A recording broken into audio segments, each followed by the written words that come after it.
without the written consent of Squirtle and its partner schools. The thoughts and opinions shared on Squirtle's platform are those of the individual and do not necessarily reflect the views of the organization or its partners. Squirtle does not tolerate or condone hateful, bigoted, or divisive content. We want to thank our schools, advertisers, and individuals that have joined with us in our mission to build community around the local school.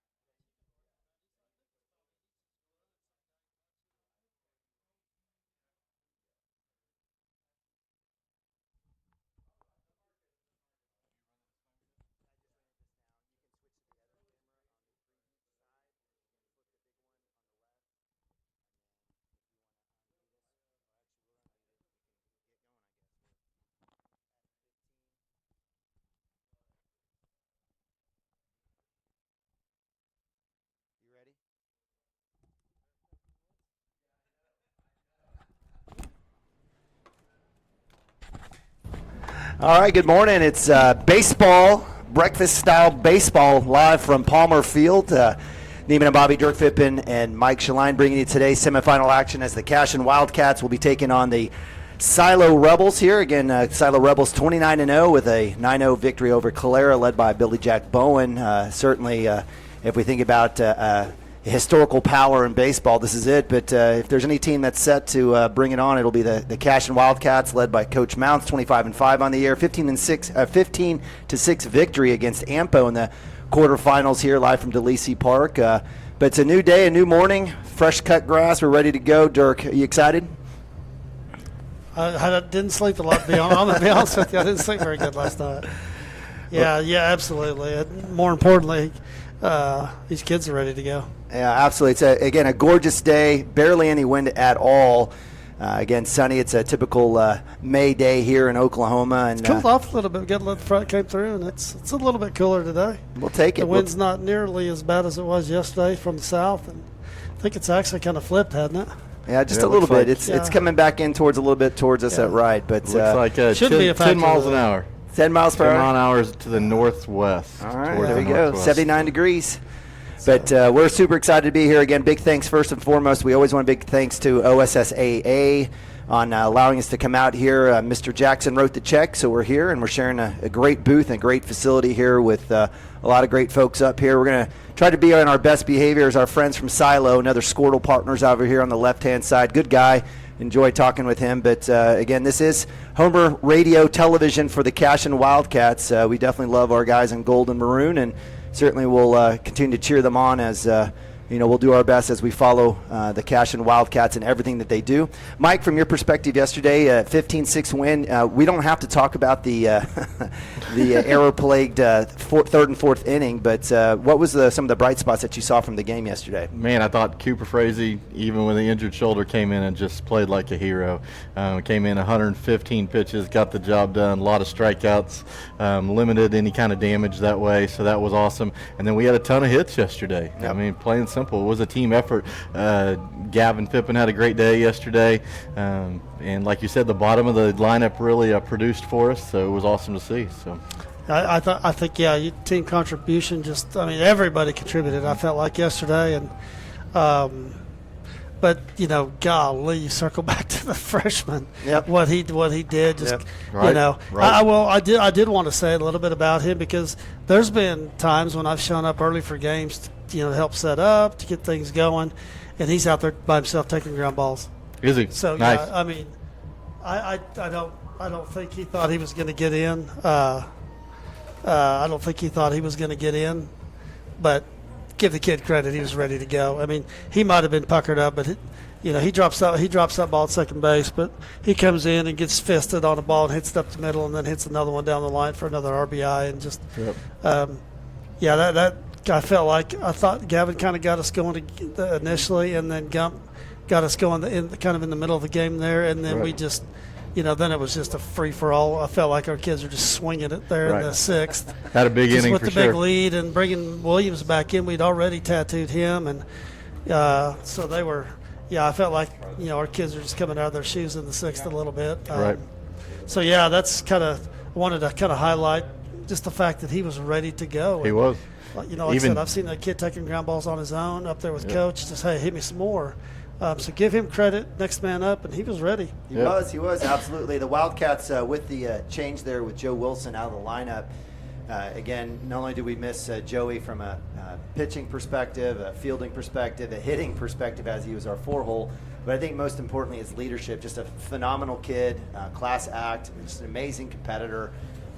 We saw it in those runs with the football championships and certainly here with baseball.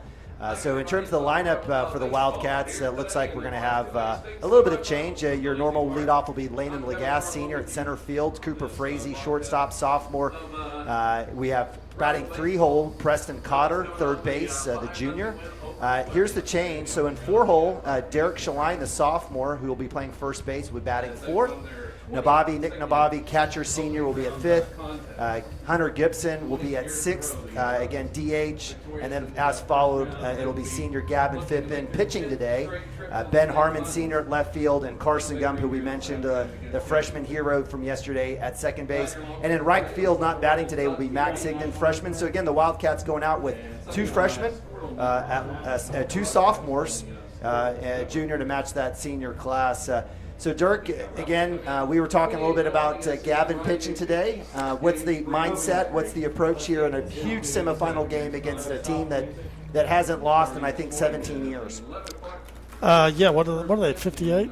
That's ridiculous. I think it's 58. Maybe 56, 57. It's quite a few games in a row here in Class 2A, spring ball alone. This is a beautiful day to break that record. Beautiful day to snap that record. But no, you mentioned Gavin on the mound today. He's only had 3 appearances this year, I think, total.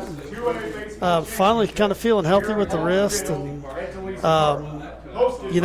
we know what he did at the end of last season. He was fantastic at the end of the year last year. And, we'll see. I think he feels good about it.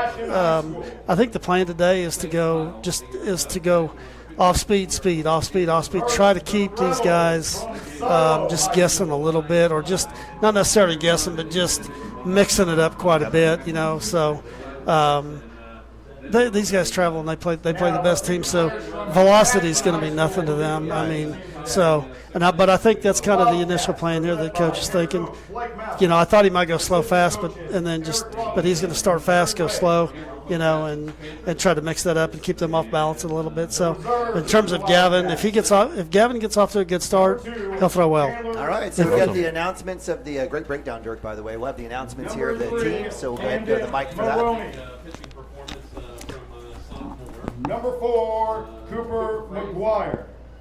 In that contest. Number 6, Jackson Miller. Number 8, Nathan Nabavi. Number 9, Titus Davis. Number 10, Creed Kastner. Number 15, Drake Woody. Number 17, Trevor Cook. Number 19, Eli Martinez. Number 23, Wyatt Schmitz. And number 25, Zane Stemke. And they will send Dalton Roberts to the mound to look at Dalton's Now let's meet the starters for the Wildcats. Leading off and playing center field, number 1, Landon Lagasse. At shortstop, number 13, Cooper Frazee. And then batting third is the third baseman. At third base, number 12, Preston Cotter. At first base, number 16, Derek Shaline. Catcher bats fifth, that's Nick Nabavi. Behind the dish, number 24, Nick Nabavi. And The designated hitter, number 14, Hunter Gibson. going to be Gavin Phippen, the senior. On the mound, number 7, Gavin Phippen. Is Ben Harmon. And left field, number 22, Ben Harmon. Is the freshman that came in and got a couple big hits yesterday. At second base, number 11, Carson Gump. And in right field, number 5, Max Higdon. Now the starting lineup for the Ladies and gentlemen, these are the Cashion Wildcats. Leading off with familiar lineup. Tyler Proctor bats first and playing shortstop. Hitting second will be Connor Cordell in left field. Now, let's meet the players from Silo High School who will be the home team today.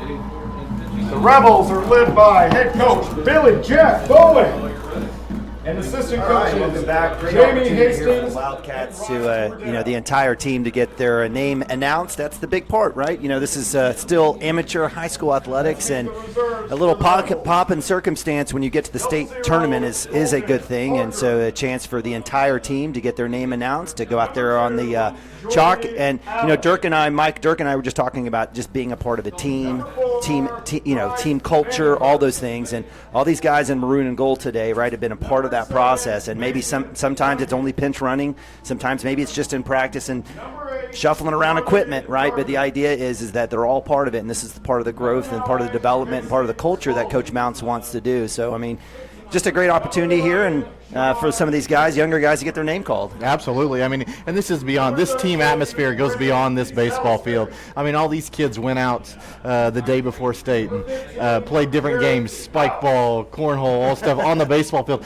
That camaraderie, that bond that they're building through this experience will take them years past just what happens this weekend. So. Amen. So, Dirk, we take a look at the Silo Rebels, again, 29-0. I think we joke they haven't lost in 17 years, but I think they're like 57, 58 in a row here in spring baseball. I think it's, Billy Jack Bowen, an absolute, he's one of the nation-leading winningest coaches in in baseball. Again, they had a big win against Calera. Yes, it was Calera. It was Calera they beat. So as we take a look at the lineup, I know they're pitching Dalton Roberts. Anything that from a perspective for our fans watching, if they're not familiar with Silo? I'm not sure. I think he's their 3. I'm not 100% sure of that. I think they threw their 2 yesterday. But one thing you will see with this team, they'll execute everything correctly. Their steps on the bases will be right. Their approach at the plate will be depending on who's throwing, and their cuts. Everything will be executed like it's supposed to be. And that's what happens when you play 140 games a year. But I say that, but you could play 140 bad games a year, but they're well coached, and so my thoughts are coming into this that I like we talked about it yesterday. I feel like we can hit with them. I feel like we can hit with anybody, frankly. It's how well we pitch it. It's going to be the difference in the game. And we can't have 7 errors. We probably can't have 2. Right. And, I look for this to be one. Looks like we got the national anthem, fellas.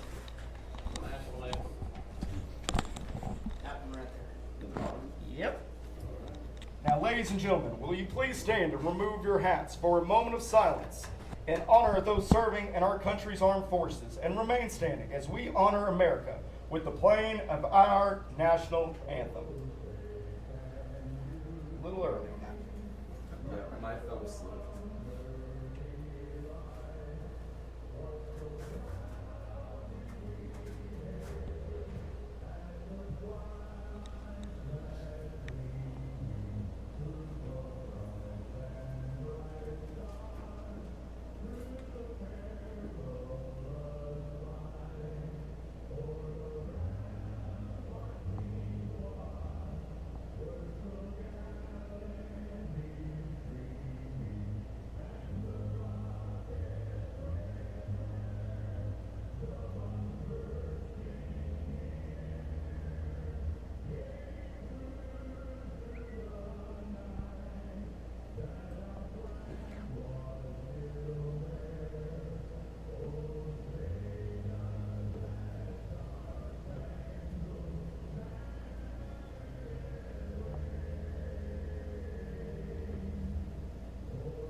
All right. God bless America, greatest country, the entire galaxy. We're so blessed to be living here, and we're so blessed to have you guys here joining us here in Cashion Wildcat TV. Go ahead, Dirk. I want to finish up. Yeah.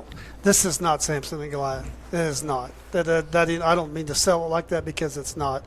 Our kids can play with them, and I think they know that. They're aware of that. But we need to execute. We need to play a lot cleaner than we did yesterday, that's for sure.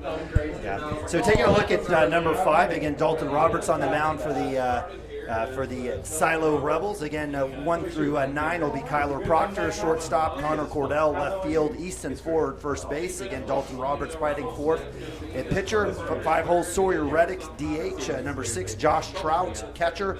Carter Parker playing at third. 8-hole, Colby Smith, second base. And batting cleanup, number 9 hole, Mason Urbany, right fielder. Again, the Silo Rebels, small town, just like Cashion, small community, around ADM, around 240, right about 8 miles just west of Durant. Again, very eerily similar to Cashion, where more of a kind of a bedroom community district that kind of popped up. And they're kind of young, too. They've got one senior that may or may not play today, and I think all their juniors, or I don't know, 5 or 6 of them, they're all going to go. They're all playing somewhere. Probably their highlight is the Proctor kid that plays short. He's an OSU commit.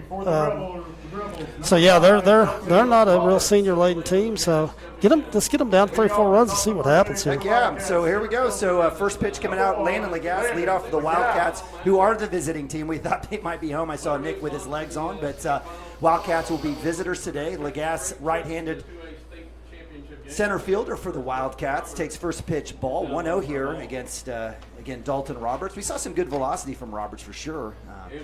He'll take that one off the middle of the back, so that one will hurt a little bit. But, promise you that hurt. Lagasse says, hey, I've been hit by bigger guys in football, so we'll that's try 88. That's 88 to the back. That's So he'll take a clean stretch there at first base. Mounts doesn't even have a conversation. That'll bring up Cooper Frazee, that sophomore, shortstop, right-hander. So good start here for the Wildcats. Yeah, leadoff's on. Leadoff's on. Couldn't ask for anything better. All right, so with Cooper Frazee, the right-hander, we've got a decent here. Lagasse still working that right shoulder a little bit. Again, appreciate you guys joining us here on CWTV. First pitch up top for ball 1. And again, a 3-man crew here. We can't do it. We don't always agree with our officials, but we absolutely love the fact that they're out here. We can't have the game without them. So big props to the guys, and best of luck to the guys in black. 1-0 count, pitch swung on, big hit to left field. That's deep. That's deep.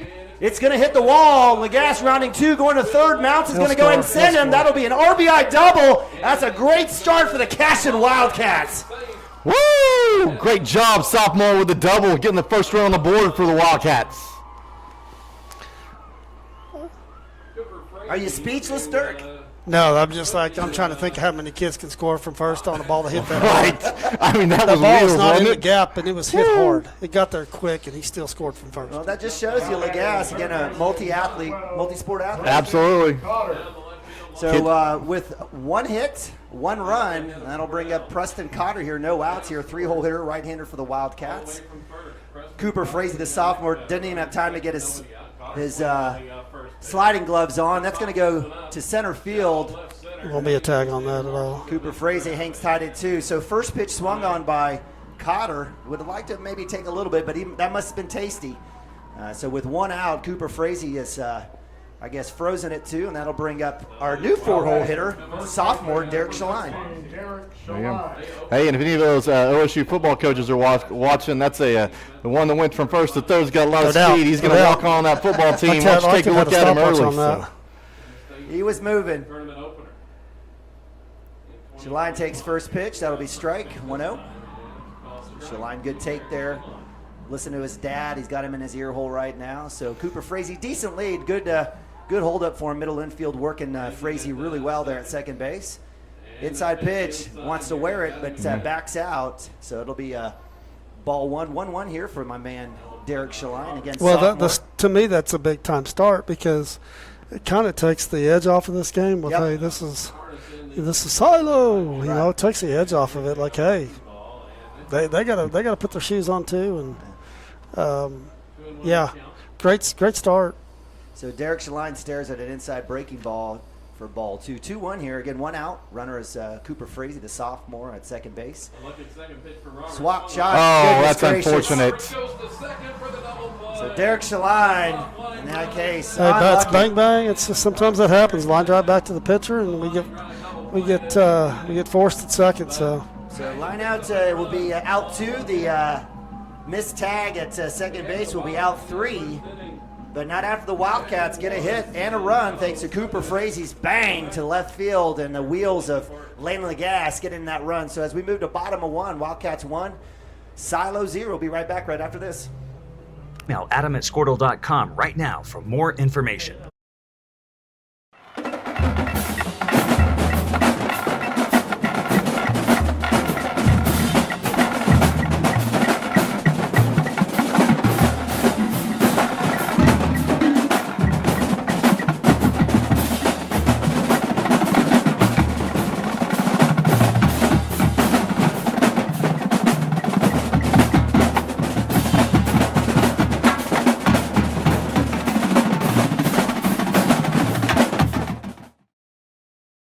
For 31 years and counting, Community State Bank has taken great pride in being your hometown bank. With branches located in Cashion, Dover, and Hennessy, CSB strives to reflect the small-town hospitality these communities are known for. Our friendly staff is here to serve you and provide one of the best banking experiences around, equipping our customers with the latest in banking technology combined with a personal, down-home relationship. Come into one of our local branches or visit us at www.mycsb.com. Community State Bank, small-town banking, the way it should be. Member FDIC. Christy Perry is a Cashion-based attorney providing clients in Oklahoma with trusted, experienced legal counsel regarding wills and trusts, bankruptcy, and other areas of law. Flexible scheduling is available to discuss your options, and your first consultation is free. If you need assistance regarding a legal matter, call your local Oklahoma licensed attorney, Christy Perry, at 918-373-0882.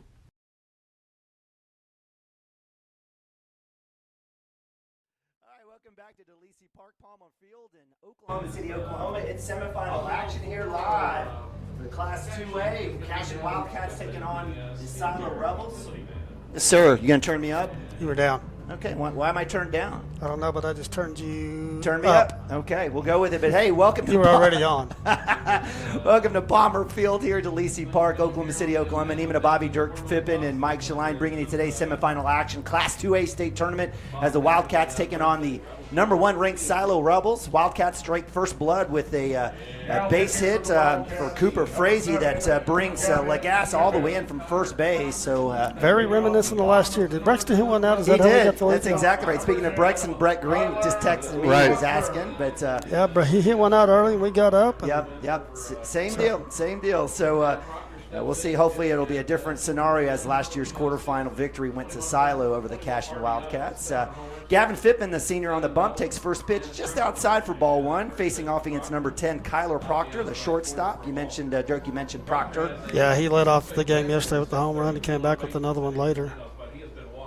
So again, the Wildcats beating Ampo, Silo beating Calera. That's a high, sky-high foul ball. That one will go out of play. That'll be strike 1. Well, you don't want to give him Gavin had him down 0-2 in this game last year and threw a curveball about 4 inches off the outside corner, and he hit it one-handed and pulled it and hit it out. It was very impressive. So can't give him anything belt high. And he got that breaking ball right there. Dropped that one in. So yeah, if he's on, he's going to be good. You know, we'll see. So far, it looks good. 1-2 count here against Proctor. Just got to be smart. So most likely looking for an outside set here for Nabavi. And it is outside for ball 2. So, again, count moves 2-2. Again, appreciate you guys joining us here on CWTV. It's a great day here, a fantastic crowd. I love this matchup because Kevin's like, hey, I put this last year. You got me. It's my turn. I'd love to see him sit him down. So 2-2, Gavin taking his time, owning the mound here as Proctor steps out of the box. Again, we've got a great producer here in Mike Shaline who will work both cameras here, so hopefully there'll be a lot of folks on first base for the Wildcats. So pitch comes down, breaking ball. That is absolutely mashed down the left side. That'll go foul. And, Dirk, you talked about it yesterday. There's a lot of room because the bullpens aren't fenced off here on right and left field. Yeah, it juts out on both sides, so you probably have almost 30 yards from the lines to the fence. And if a ball's up in the air hanging there, the left and right fielders have an opportunity. Fastball outside just misses, so that'll move the count to full. 3-2 here. Again, lead off. If you notice, we're throwing him curveballs and we're throwing him outside. Yeah. So he hit that Gavin hung that curveball a little bit. Fortunately he was early. So full count pitch on the way outside. That'll be ball 4. So better safe than sorry there as Kyle Proctor heads down to first base after the walk, and that'll bring up 2-hole hitter number 14, right-hander Connor Cordell, left fielder here for the Silo Rebels. I just heard the situation with Joey Wilson not playing today. We've got sophomore Derek Shaline over at first base, very capable, did a great job and has all season for us. We'll see where Gavin and Shaline work here as Proctor gets a decent lead. He goes, first pitch, and Nabavi way outside, way up high, and that's a rare steal against that was a strike. Nabavi, and that'll move the count to 0-1. So Nabavi working back from that strained elbow ligament, and no brace on today. I talked to him last night about it, and he threw with it yesterday. He said not going to go today. So with the runner at 2 now, Connor Cordell staring at 0-1 count. Cooper Frazee holding off Proctor there at 2. Let's see if we have a wheel at all here on the first look. Come back, pitch outside, gets the strike call. So we'll have to watch our umpire here, try to get an idea of the zone. I'll be honest with you. I thought after the 3rd inning we got squeezed a little bit yesterday. We did. I thought he tightened it up, and I don't know if maybe I'm a little partial there, but I felt like that. It's all right. It's happened. Homer television with Cashion Wildcats. It's okay, but I agree with you. I think a lot of folks would agree with you as well. So 0-2 count here. Gavin well ahead. Here's the next pitch. It's pulled. And that'll go foul. It's going to be foul ball. They're going to say fair. They're going to say foul ball. No, They're going to say foul ball. the way. Yeah, so I was about to say it's clearly foul ball. The umpire behind third called it foul. Yeah, So they're going to come talk about it right so now. I'll keep the count 0-2. We're going to So hold we'll have a right. conversation down the middle, and they're going to call him back. So again, it's that window pane, right? It's the window pane from second base to the front edge. Front edge, what's going on? Billy Jack Bowen getting his money's worth over there. Yeah, you bet. I would too. It's close. Why not? Yeah. So we had the best. We had a really good angle here. Yeah, it was foul. Yeah, it was foul, but definitely it was. Couldn't get any closer than that. You know, 2 guys that are going to get their money's worth out of the umps today. You're looking at them, Coach Mounts and Coach Bowen. No doubt. Yeah, these umps might have earplugs in today. So count stays 0-2 here, I believe, for. Yeah, that was a mistake. That was an inside pitch, and so Connor Cordell back up after the foul ball. Runner at 2 is Proctor. A little wheel move. I like the action there by Gavin, holding him honest. Again, Proctor definitely looks like he's got good feet, good wheels. Definitely a threat to steal as he was able to get the jump. He's hitting Oklahoma State. He can play. 0-2 count. Pitch on the way outside. Good Nabavi job with on the Nick. block. So that'll be paramount for the Wildcats with any base runner on. If you'll notice, I mean, their secondary leads, their primaries, everything is. Yep. I They're was spot on, and listening over there. Nick's got to keep everything in front of him. Right. Proctor on base percentage 632 for the year That's before pretty that, good. and that was That's his probably why he's got a scholarship 35th offer. walk. How many home runs do you have, Mike? 1-2 pitch. So Gavin Fippen comes in, puts it square in the back of number 14, Connor Cordell, hit by pitch. Well, that's tough when you've got two strikes. So that'll have runners at first and second. Cooper Frazee will come in and have a conversation with the senior. That'll bring it 3-hole hitter Easton Ford, number 18, right-hander for the Silo Rebels, first baseman. He looks like a first baseman. What are you saying, tall? He's just a big kid. All right, so runners at first and second. No outs here. Again, Silo threatening here, the bottom of 1. Wildcats up 1-0. Fastball, well struck, first pitch. Lagasse with the catch. Gets it back in for the tag, and that's a double play. Call it out.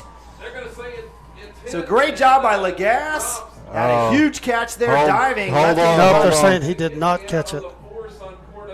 He said he left early then, I guess. Is that what you're saying then? He's going to say the ball was down and he didn't make the catch, but then they got the force out at second with the throw. Thank you, Mike, with the read there. So our resident umpire. So, again, great effort there by Lagasse. He sold it to me, but, of course, I'm biased. But nice work. I'm field up as Mounts gets the call. He says, yes, force it too. So thank you, Mike. Runners at the corners now with 1 out. So do we call that a fielder's choice? Or? I think you'd have to call it a fielder's choice. It's a weird one, but yes, I didn't see the initial sell of the call that the ball was down, but when he got it in, the umpire definitely pointed down. So. All right, so with one out on the board, that'll bring up right-hander, 4-hole hitter Dalton Roberts, who's pitching today, number 5. So again, runners on the corners here, Wildcats and Coach Mounts signaling in to Nababi there in terms of their call here, where they're going to go. And we've seen a variety of stuff from the Wildcats in this scenario. Again, one out, bottom of one, runners at first and third on the corners. Just watching them yesterday, they'll delay a bunch here with that runner on first. Go back at one. She'll line there with the catch, but no tag. So not much of a lead there for Easton Ford there at first base. Roberts, 11 doubles, a triple, a home run. So again, Dalton Roberts up to bat, right-hander. First pitch down, fastball down the middle, a little low, I guess, and so that'll move the count to 1-0. Again, fantastic crowd. Appreciate you guys joining us here. Semifinal action live from Palmer Field in Oklahoma City. Just north of Putnam City North High School. On the board here. The bottom of the Fastball outside. That'll be ball 2. It's kind of a unique setup here. This is a southeast facing field. Mm-hmm. So with the rising sun, high noon right above us, it's certainly not going to be an issue for most folks right now with 11 a.m. first pitch. Fastball on the outside corner gets the call there, so good work there by Phippen, staying away from Roberts, getting the call. Count moves to 2-1. Still no action there from Easton Ford at first base. Let's see what happens here. Wildcat set up. Easton now with 6 stolen bases on the season. I love how we've got our silo Squirtle guy over here. It's kind of nice back and forth. We're getting some stats from him as well. Right. Yeah, I can hear him as well. We're having the conversation. It's almost like we're talking together. We also should just join and have a combo. Have 4 of us on here on the call. 2-1, 1 out. Fastball swung on. Foul ball, line drive right side. That'll go foul. 2-2 is the count now. Again, Gavin's gotten ahead. He's got, I believe, 2 strikes on every batter thus far. Yeah, he had 2 strikes and a foul ball and one kid and then hit him, and that hurts. A lot of room out there in right. So again, runners on the corners. Wildcats with 1 out here against the Silo Rebels. The 2-2 pitch from Phippen. Dang it, that's a curveball that didn't break. So that'll be a second hit by pitch for Phippen. And that'll load the bases as Coach Mounts comes out. 2 strikes and we hit another guy. The first 4 hitters. So Phippen getting ahead. But another hit by pitch. Coach Mounts will go to the mound and have a conversation. Yeah, this will be a short leash. If he's not on, he's not on, and make a change. I think he may give him another opportunity here. We'll see. So in regards, I think both of those hit by pitches were on breaking balls, right? Yeah, that one just he's had a couple good looking curveballs. That one just did not snap off. This season, 3 doubles, a triple. Mike, if you're Coach Mounts, I mean, what's the conversation? I think, hey, let's limit any kind of damage here. I think you bring the corners in a little bit for a play at the plate, and you let your middle infielder stay back and roll the double play. But hey, let's try to get out of this easy with limited damage. If you can get out with 1, you're happy with that. If you can get out with none, obviously ecstatic. So the eyes, if you're watching at home, should be the Silo base runner at third base. That's leadoff Kyler Proctor and Nick Nababi at home. Let's see if we'll have another collision at home plate. Go to 3. Has a chance. Got him. Yes, sir. Phippen comes back. Great right-handed move back to Cotter. We're going to have Billy Jack Bowens. I think. Well, he's going to say missed the tag. But there you go. We'll let you see the fun. Can we complain on every call, though? So Phippen, absolutely fantastic move. Comes down. Proctor at first. I think he's saying that Gavin balked, and I'm not sure how you do that. He stepped right at third. It's a move. It's a right-handed move to third base. He stepped right at third. So again, we'll see if the call stands up. It should, as the home plate still getting an earful from Billy Jack Bowen. I guess if you have 9 million wins, you have the opportunity to try to have a conversation on every call. So Proctor will head back to the dugout. That'll be out number 2. Big play there by the senior Gavin Phippen. I mean, you get 45 degrees to step that way, so.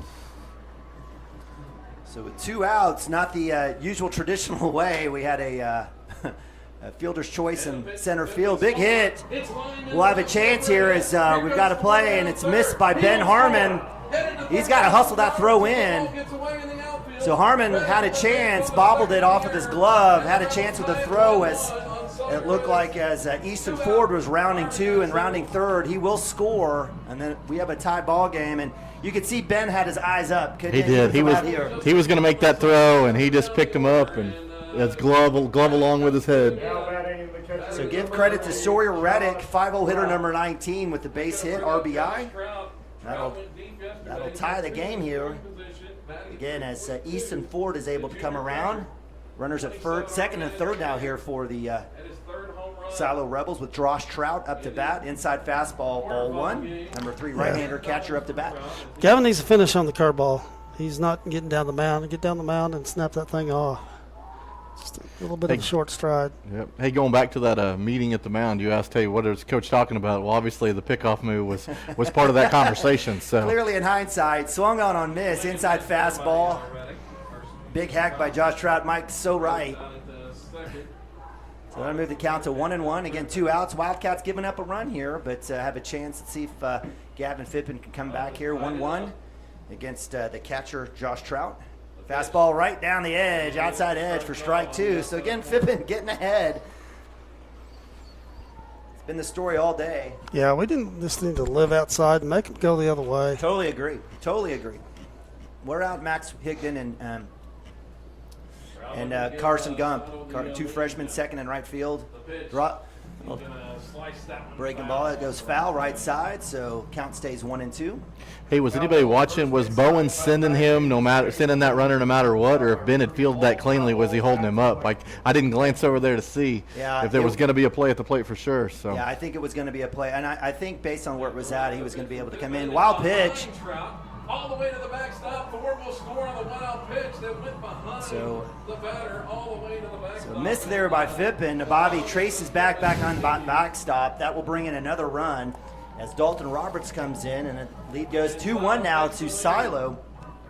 Count stays 2-2 here against Trout. I got full, which is not right.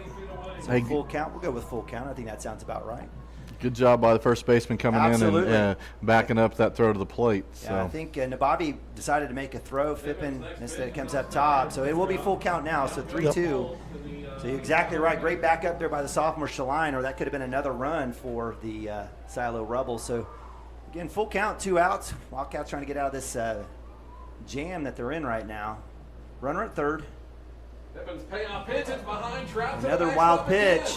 Here comes And that'll be another run with the walk. They got to get that ball in as the runner goes to first base. So wild pitch will bring in Sawyer Reddick, and with the walk, Josh Trout goes to first base, and Coach Mounts heads out to the mound. Another visit to the mound. Well, we talked about limiting the damage, and we didn't that time. It's time to make a change. And Clutch hit by Sawyer Reddick. so feel bad for Gavin, and got up on every batter, and then just it's still not there. So it looks like Derek Shaline, the sophomore, will head to the mound. Gavin Fippen will head to the outfield. I'm not sure if Ben Harmon replaces Max Higdon or not. Let's see who goes to first. I'm going to guess that Ben will go to first. That makes sense. So Ben Harmon most likely will come back to first base. Sophomore Derek Shaline on the mound. And, give credits. Again, Kyler Proctor getting on with a walk. I see Hunter out there. Yep, you're going to see Hunter Gibson play first base for the first time. You're playing the field for the first time all year. That arm must be healing. So if you're Coach Mounts, I mean, that's kind of a roll of the die, don't you think? You bring a kid in who semifinal state tournament. Right. But I guess in an essence, Coach talked about he was wouldn't have put $1 on Carson Gump coming in and doing what he did. Right. He'll kind of keep going. So looks like Max Higdon will be heading back to the dugout as the outfield will be set up with Gavin Fippen in left. We've got, in center field will be Landon Lagasse, and right field will now be senior Ben Harmon. So we have 3 seniors in the outfield. Sophomore Derek Shaline coming to the mound, and Derek brings a variety of pitches. And Mike, from your perspective in this situation, what do we expect to see from Derek here on the mound today? You know, 4-seam, 2-seam, curveball. Been working on a slider a bit. He's not going to have a ton of velocity. He's going to keep the ball low. He's going to make his defense work. So he comes in. He doesn't typically walk a lot of guys. I said that last time, and he walked 3, but he doesn't typically do that. So his is about form and finishing, and he's excited for this moment. He knew there was a possibility to pitch today, so he's geared up, ready to go. So, all right. So where opportunity meets potential, right? So Shaline, the sophomore, on. It looks like Nabavi will kind of finish up here. Joey Wilson coming out with a towel to help out his man. Joey's cheerleading now and kind of helping out from the dugout. So big shout out for Big JW. So Wildcats, go ahead, Dirk. You're going to say something? No, I'm bummed for Gavin because he's 5 of 6 of those guys. He had 2 strikes on, and one of them gives up the hit, but then didn't give Nick a chance because those balls are up and over. Yeah. So if you take a look, hits two wild pitches. Yeah. So first pitch walk, or first batter walk. Second hit by pitch was ahead. Had the fielder's choice with Eastern Ford. Had another hit by pitch with Dalton Roberts. Did have the hit with Sawyer Reddick. The Josh Trout walk and wild pitch gets in. And so in essence, I would say 2 unearned runs in essence for the Silo Rebels, who are up 3-1 here. Nabavi will come out again. Still 2 outs. Hopefully the Wildcats can figure this out. Again, it'll be Josh Trout, catcher at first base, and up to bat will be 7-hole hitter number 16, Carter Parker, third baseman for the Silo Rebels. Number 16, Carter Parker. Again, runner at 1 for the Rebels. Sophomore taking a look. Throw back to 1, not in time, but good look. I like it. Kind of get an idea. And we've seen, the Silo Rebels are aggressive on the base path, so any look is a good look in my opinion. And 2 outs. Bottom of 1 here is Wildcats try to kind of slow things down a little bit, get this third out. Fastball outside, gets the strike. Man, a little bit. No offense little to Derek Nabavi help. No, you're good. with the frame, it should have made it obvious, but again, the Wildcats do get the call there, 0-1. Maybe he worked it across that corner. Right. I'm going to give the senior credit for that K right, or that strike right there. Oh, missed. That one's in the dirt as Hunter Gibson chases that one down. He's going to stay at 2 as Trout holds up. Throw into Cooper Frazee as the ball rolled to the fence on the attempted pick move. And then, again, that's the dilemma when you bring in a brand new guy at first base, in terms of communication, history, effort, work. I think Derek probably would want that throw back a little bit. Right. I think, and he pointed to his chest right there. He said, hey, that one's on me, that one's on me. So, yeah, that one's definitely on Derek. So, but, hey, let's see if we can work out of this. Absolutely. So, runner at 2 now. No force at first or second now. But, again, count moves to 0-1. Again, Carter Parker, third baseman, up to bat against Shaline. Here's the pitch. Up top, doesn't get the drop that he needs there, so they move to count 1-1. Dirk, in this situation, the Wildcats, it's just all about getting out here. Yeah, for sure. Get out of as quick as you can here and get a ground ball. 1-1 count. Pitch underway. That's up top and outside for ball 2. So 21 here for Carter Parker, right-hander. Yeah, we just need to get back to the bats. Get back to the bats and limit this thing right here at 3. Inside. That'll be ball 3. So count moves to 3-1. He's definitely higher than he normally is. He really needs to finish. Really needs to get out in front. So we'll see if he makes an adjustment here. Again, runner at 2. 2 outs. Bottom of 1. Shaline with the delivery. Drops it in. That'll be ball 4. Just a little high there. So with the walk, that'll bring up 8-hole hitter number 12, Colby Smith, second baseman for the Silo Rebels.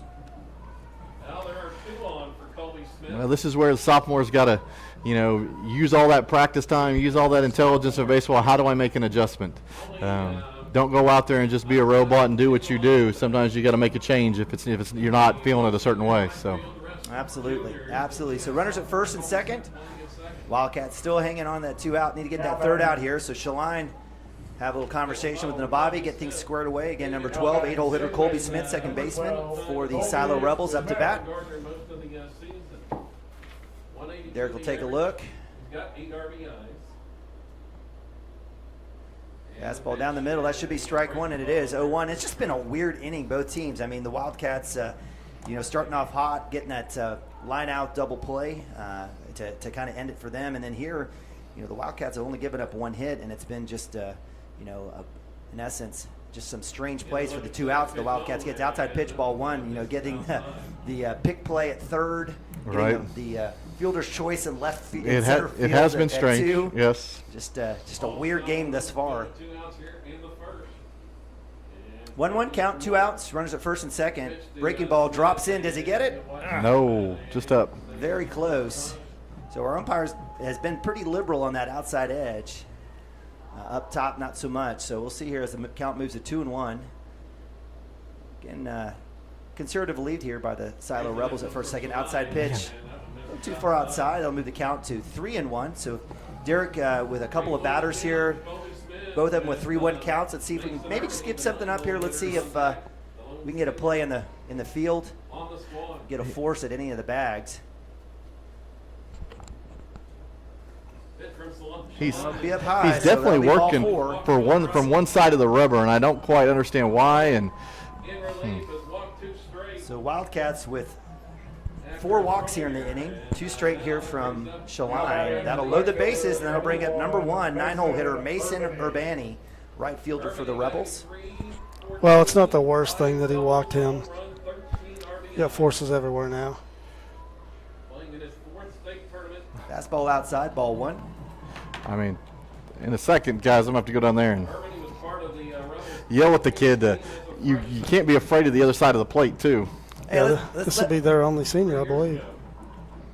Fastball down the middle. That should be strike 1. It is. Moves the count to 1-1. And most likely, Coach Bowen had maybe a take call there until he saw one. So 1-1, 2 outs, bases loaded. Bunt on. Let's see if he'll get the call just outside. Just misses. So move the count to 2-1. You believe that look was more just to get in the eyes of. Sure. I don't think there was any risk. Drops it in. Does he get the call? Does not. So it moves the count 3-1. So 3 straight batters, 3 straight 3-1 counts. Man, he's supposed to be living low, and he's just not. Those look pretty good from up here. He's supposed to be living low, and he's just not at all. So 3-1, 2 outs, bases loaded. Fastball outside. That'll be ball 4. So it'll be 3 straight walks. And that'll bring another plate, another runner across the plate as the lead extends out to 4-1. And the danger part here is that it is bases loaded, but it brings up leadoff Kyle Proctor, shortstop. Yeah, and you can't really pitch around him. You can pitch around him a little bit. Maybe you can get him to chase, but do not serve one up. Well, had a good start and digging a hole. Well, guys, we said, hey, depends on how we pitch it. All right, so with 4 runs here for the Silo Rebels, 2 of those with 2 outs. Wildcats will reset, bases loaded, and that'll bring up again the right-hander number 10, shortstop Kylo Proctor here for the Silo Rebels. Silo Rebels, again, gray tops, gray bottoms, little red trim. A little bit different than last year. I think a little bit more blue in their uniform last year. But so with bases loaded, 2 outs, the sophomore comes back in outside and doesn't get the movement that he needs back to the inside. So they'll move the count 1-0. I like fastball outside edge. He'll get the call. So move the count to 1-1. I did notice that pitch. He at least moved a little bit more center of the rubber. I mean, if anything, if you're living outside and you're not getting it, go inside. Adjust. You got that. You got that 2-foot rubber out there. So breaking ball up top stays there, and I'll move the count to 2-1 for Shaline. Again, bases loaded, 2 outs, bottom of 1. It's been a very active first inning. Well, yeah, they've gone all the way around here. This is his second at bat. Breaking ball drops. Let's see. Stays up high. We just missed on that pitch. I don't know what to tell you guys. So another 3-1 count here. That's the fourth one in a row here for Shaline. I mean, at this point, I'd rather him put it in the dirt and find something in the middle. So we'll see here. Bases loaded, 3-1. Fastball outside. That'll be strike 2. Wow, that was a gift right there. We'll take it. You're right. Absolutely. That's a good description. It was a gift. But Absolutely take we'll it. take it, but it gives this kid another swing. So full count here against Proctor, the shortstop who had a walk in the first inning. Everyone's moving on this one. Fastball. That's going to be hit to the left center. 2 runs will come in as Legas gets the cut, and they hold up the runner at third, and that'll be a 2 RBI single as Proctor moves to second base.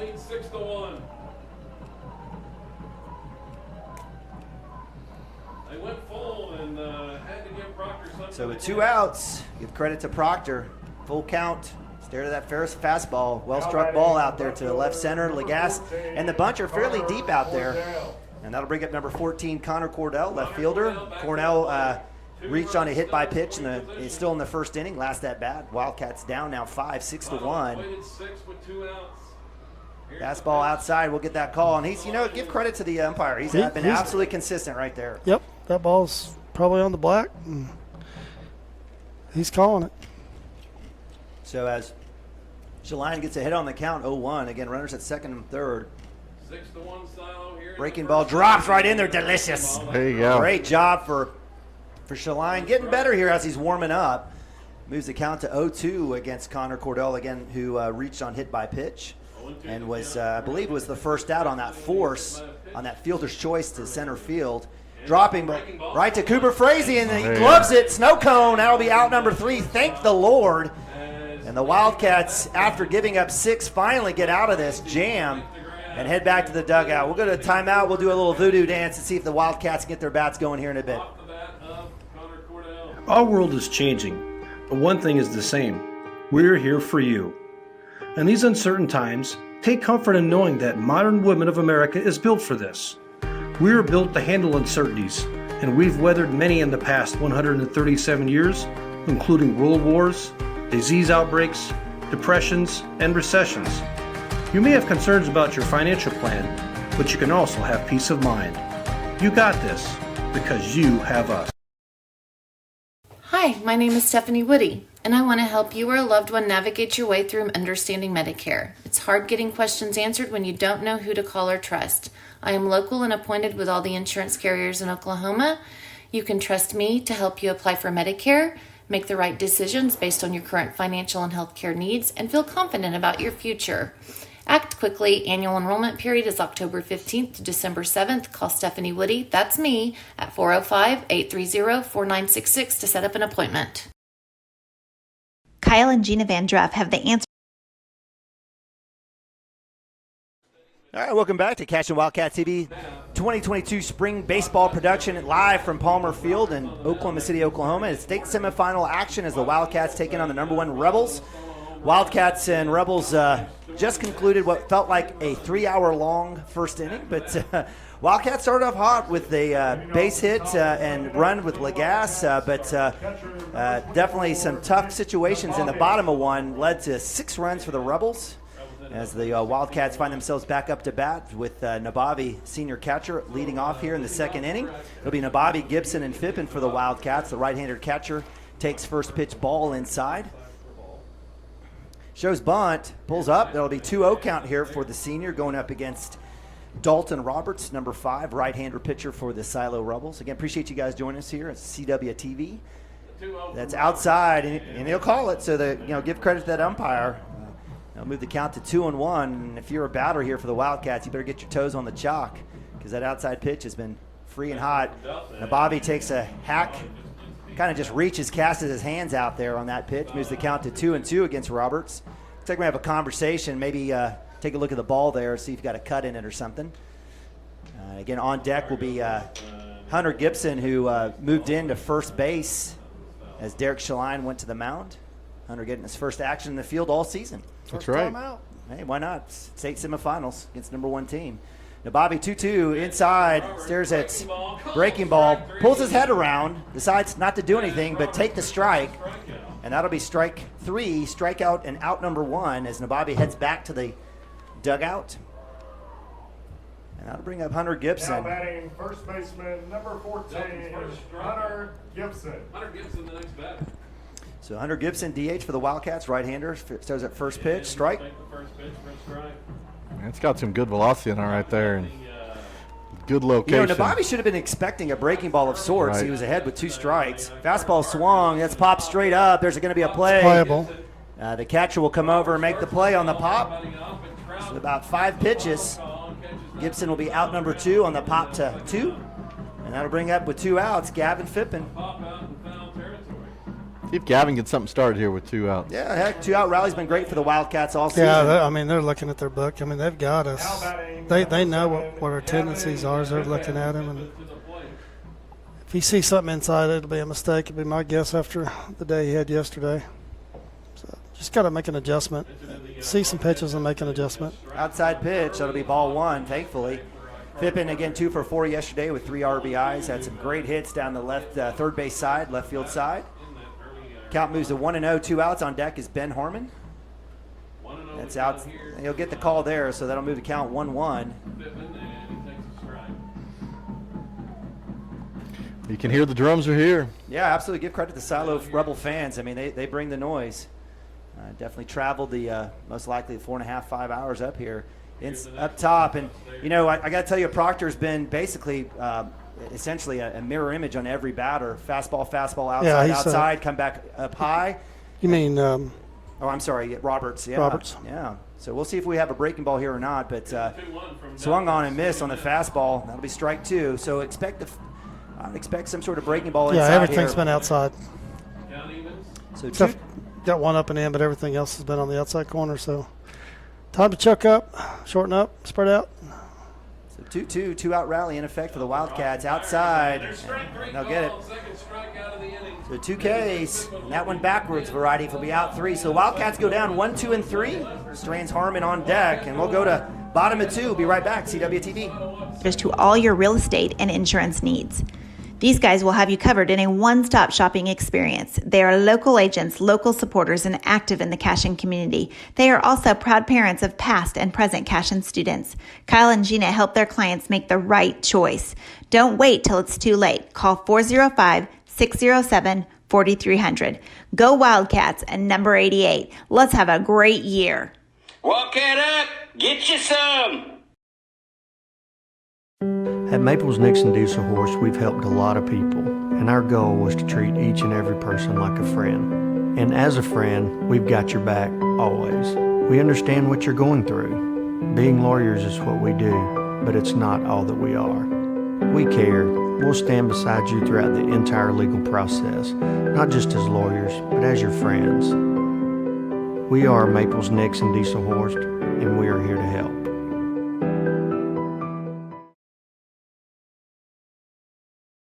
Founded by Jesse and Amy McCracken, Rural Pest Solutions is a Cashion-based, family-owned and operated company. Our focus is on providing the highest level of customer service while effectively treating many common invaders, including spiders, ants, roaches, mice, mosquitoes, fleas, ticks, and termites. Flexible scheduling and superior customer service are our top priority. Call us today to schedule your appointment. 405-283-6565. All right, welcome back. CWTV production of Cashion Wildcat Baseball here live from Palmer Field, Oklahoma City, Oklahoma. Semifinal action is the Wildcats taking on the Silo Rebels, and Wildcats have dug themselves a hole here as we move to bottom of 2, down 6-1. You know, if there's any group of kids in the state that are built to take on this challenge, it's the Wildcats. Again, 2 out of 3 state championships in football, 3 straight years in state tournament in basketball, runners-up last year, and again here in baseball a couple times in a row. You're going to have to cross your fingers, get all your right tennis shoes on, put on that hat, put on that rally hat already as the Wildcats find themselves down again 5-6-1. Derek Shaline on the mound here for the Wildcats. Start off ball 1, going up against 3-hole hitter Easton Ford, number 18, the right-hander. Easton had a well-struck ball to left field, reached on a fielder's choice, a strange one, inside pitch, not called, ball 2.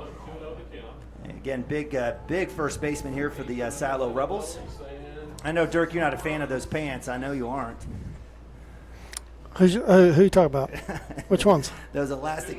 Big hit right side. Matt Harmon chasing it down. That's going to hit one bounce off the wall. Harmon with the throw in. That's going to be a play at 2. Not in time. Great throw by Harmon. Well struck ball there by Easton Ford with the double.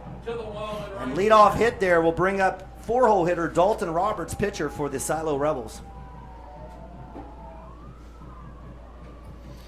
Put a charge the Wildcats kind of recoup or reset. Again, Dalton Roberts on the day had a hit by pitch, did score a run in that 6-run first inning for the Silo Rebels. We'll see if Derek's got his wheel move ready to go. As there's bunt opportunities on. Looked like a hit off the batter. There's a chance at 1. Won't be in time. So well done by Dalton Roberts. I felt like that hit off the. That hit looked like it had a funky bounce on that one. I don't know. Oh, it hit right in front of the. It hit right in front of the plate. And so well done there by Dalton Roberts on the bunt. And well executed. So Coach Bounce will have a conversation with. Derek's done. Looks like Derek will be done, and we'll have Preston Cotter coming in. So leadoff hitter Easton Ford gets on, moves to third. Dalton Roberts on the bunt will get to first. Well done on the left side. And as Coach Bounce and gives the ball to to Preston Cotter, we'll take a quick timeout. We'll be right back. Cashion Wildcats TV. Cashion FBC is a church seeking to grow in Christ and our love for the body of Christ. With ministries from children to youth to adults, we strive to present the gospel in an engaging and meaningful way. Sunday school meets at 9:45 a.m. and worship starts at 11 a.m. Children and youth meet on Wednesdays at 6 p.m.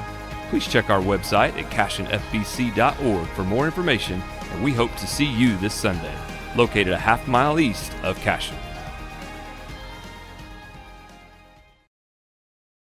Dr. Matt Dieselhorst at Dieselhorst Sports and Orthopedics can help you get game day ready. Dr. Dieselhorst works with athletes of all ages, taking a coordinated approach to accelerate return to play and maximize athletic performance. His work with pros in sports training, injury prevention, bracing, functional rehabilitation, and imaging works seamlessly with his medical and surgical expertise. Get started by going to Dieselhorst Sports and Orthopedics. Let Dr. Matt Dieselhorst get you back on the field, backing all Oklahoma athletes on the field and off. All right, welcome back. Wildcats here at the bottom of 2 in the field. Appreciate you guys joining us here on CWTV Spring 2022 baseball. Wildcats find themselves in a serious jam here, down 5 runs, state semifinal here, Class 2A to the number 1 Rebels. I don't think they've lost a game in about 127 years, and it's showing right now. Wildcats had very limited room for error. And you talked about it, Dirk. You give them an inch, the Rebels will take 57 miles, and they have today as Wildcats give up 6 in the first inning, just off a couple hits, maybe even just 1 hit. And so as Preston Cotter heads to the mound, what's the mindset for the Wildcats here, down 6-1? Preston Cotter. Well, no, not good. That's for sure. But we talked about pitching was going to be the key to this game, and it has been. They're pitching it. We're not. They've hit the ball hard a couple times, but when you're walking and hitting guys and putting guys on, and then they get a couple hits. I mean, they've only had a couple, but they're doing it with runners on, and without runners on, those are just base hits, and so can't give them anything, and we have at this point. So still a ton of baseball to play here, and let's see if Preston can get us settled down here and get a quick out. All right, runners at first and third for the Rebels. Gets a strike call. There's a good start there by Preston Cotter getting that inside pitch. 0-1 here against number 19, right-hander Sawyer Reddick, the DH. Sawyer earlier in the day had a hit and scored a run. He was part of that, basically that 1 hit in the first inning that drew 6 runs for the Silo Rebels. Again, runners in the corners, big hit to left center off the breaking ball. Lagasse with the throw and the cut will hold the runner at 2, but that'll score a run as number 18, Easton Ford, comes in, and that'll be a RBI single for Sawyer Reddick. And the Wildcats, again, steering with no outs, runners at first and second.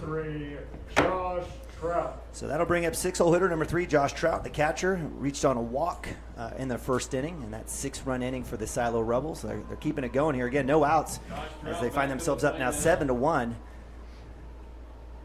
He ended up drawing a walk. Corners in, big hit, another one to left center. Lagasse with the catch, has a chance with the force, back to 2. Not there, but a fantastic play as Lagasse showing you that speed, cutting that off and getting out number 1. Smoked that one for the left center gap, and Man, great wheels there. That thing was headed for the gap all day long, and it was. If it wasn't for Lagasse, you could put at least one more on the board. Yeah, and using those wide receiver skills to come get it. So, again, runners stay at first and second, 1 out. And that'll bring up Carter Parker, number 16, right-hander, third baseman for the Rebels. Carter also reached on a walk and scored a run for the Rebels in the last inning. Shows bunt, brings it down. No force at 3. Is it there? Connor gets him.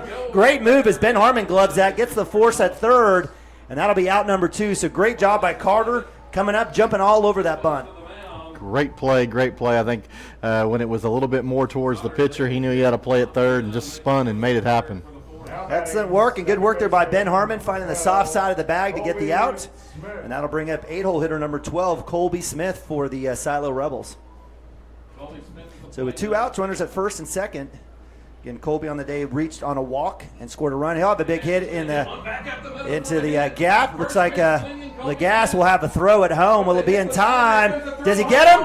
And actually, Nabavi does drop it on the tag, but it looked like, give credit to Easton Ford, I believe, or actually I apologize, number 19, Sawyer Reddick on the run. I believe he got in time. So 2 RBI shot there for Colby Smith. And that'll bring up Mason Urbani, number 1, 9-hole hitter, right fielder. So Urbani reached on a walk, and one of the only few batters for Silo that didn't score in the first inning. So staring at I believe, an 8-0 deficit. Maybe 9-0, actually, 9-1. You will have a pinch hitter here. Yeah, 9. Now batting, number 11, Sean Weaver. So John Weaver coming in, number 11, right-hander. 286, limited action, off the bench now. Right-hander has runners at second and third here with 2 outs. Again, give credit to the Silo. They've done a lot of damage with 1 out, no outs, and definitely with 2 outs. Well, that's 3 batters, 1 pitch. 3 batters with 1 pitch each, and there we go. That's what we need to do, is just keep it down. Right, give ourselves a chance should have been the key, yep. So Cotter gets ahead 0-1 here against Weaver.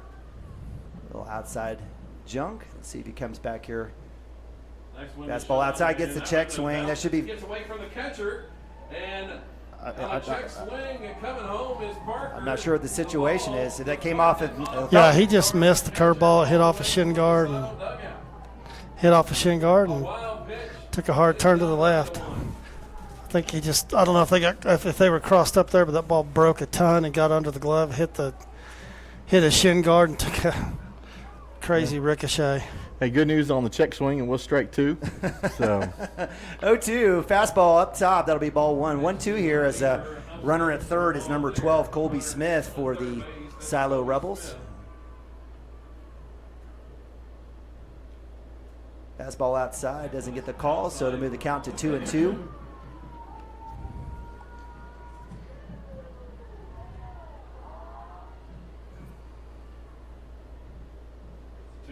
Fastball check, swing, drop, third strike. And that'll be an out, and we'll have the toss. So it'll be strikeout there for Preston Cotter. That is the first strikeout of the game against John Weaver. That'll be out number 3. And they'll end that, but not after, I believe, at least 4 runs go up for or 3 runs, I apologize, go up for the Rebels as they lead 9-1 as we move to top of 3. Be right back right after this.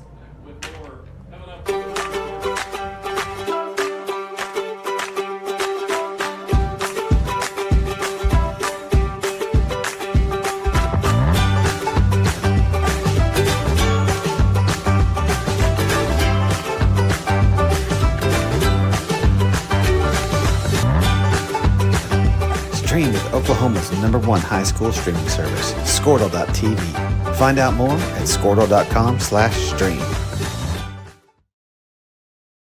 Legacy Insurance and Financial Services is proud to be on Main Street in Cashion, Oklahoma, supporting our Wildcats while riding business throughout Oklahoma and surrounding states. Legacy agents who share over 40 years of experience will shop many carriers to fulfill all of your insurance and investment needs. We welcome face-to-face meetings, but if your needs require an online virtual relationship, we are versed at those too. Let the team of Chris Gibson, Chris Cochran, Aaron Phoenix, and Christina Branson at Legacy Insurance and Financial Services help you build your own legacy, one you will be proud to live and to leave.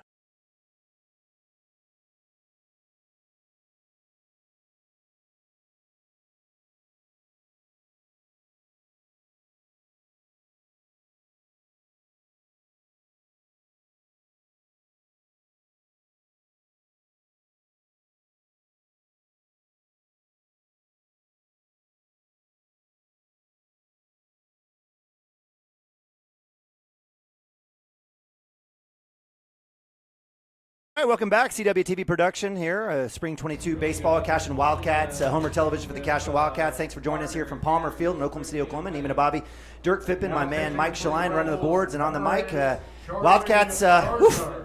We haven't seen this all year, but again, we haven't seen some of the likes of the Silo Rebels as well. As Wildcats down 9-1 as we move to top of 3. Wildcats getting a 1 run in the first, going down 1-2-3 in the second. Up to bat now here for the Wildcats. Leading off will be Ben Harmon. We'll have Harmon 8-hole, Carson Gump 9, and leadoff Lagasse coming up on the batting third here for the Wildcats.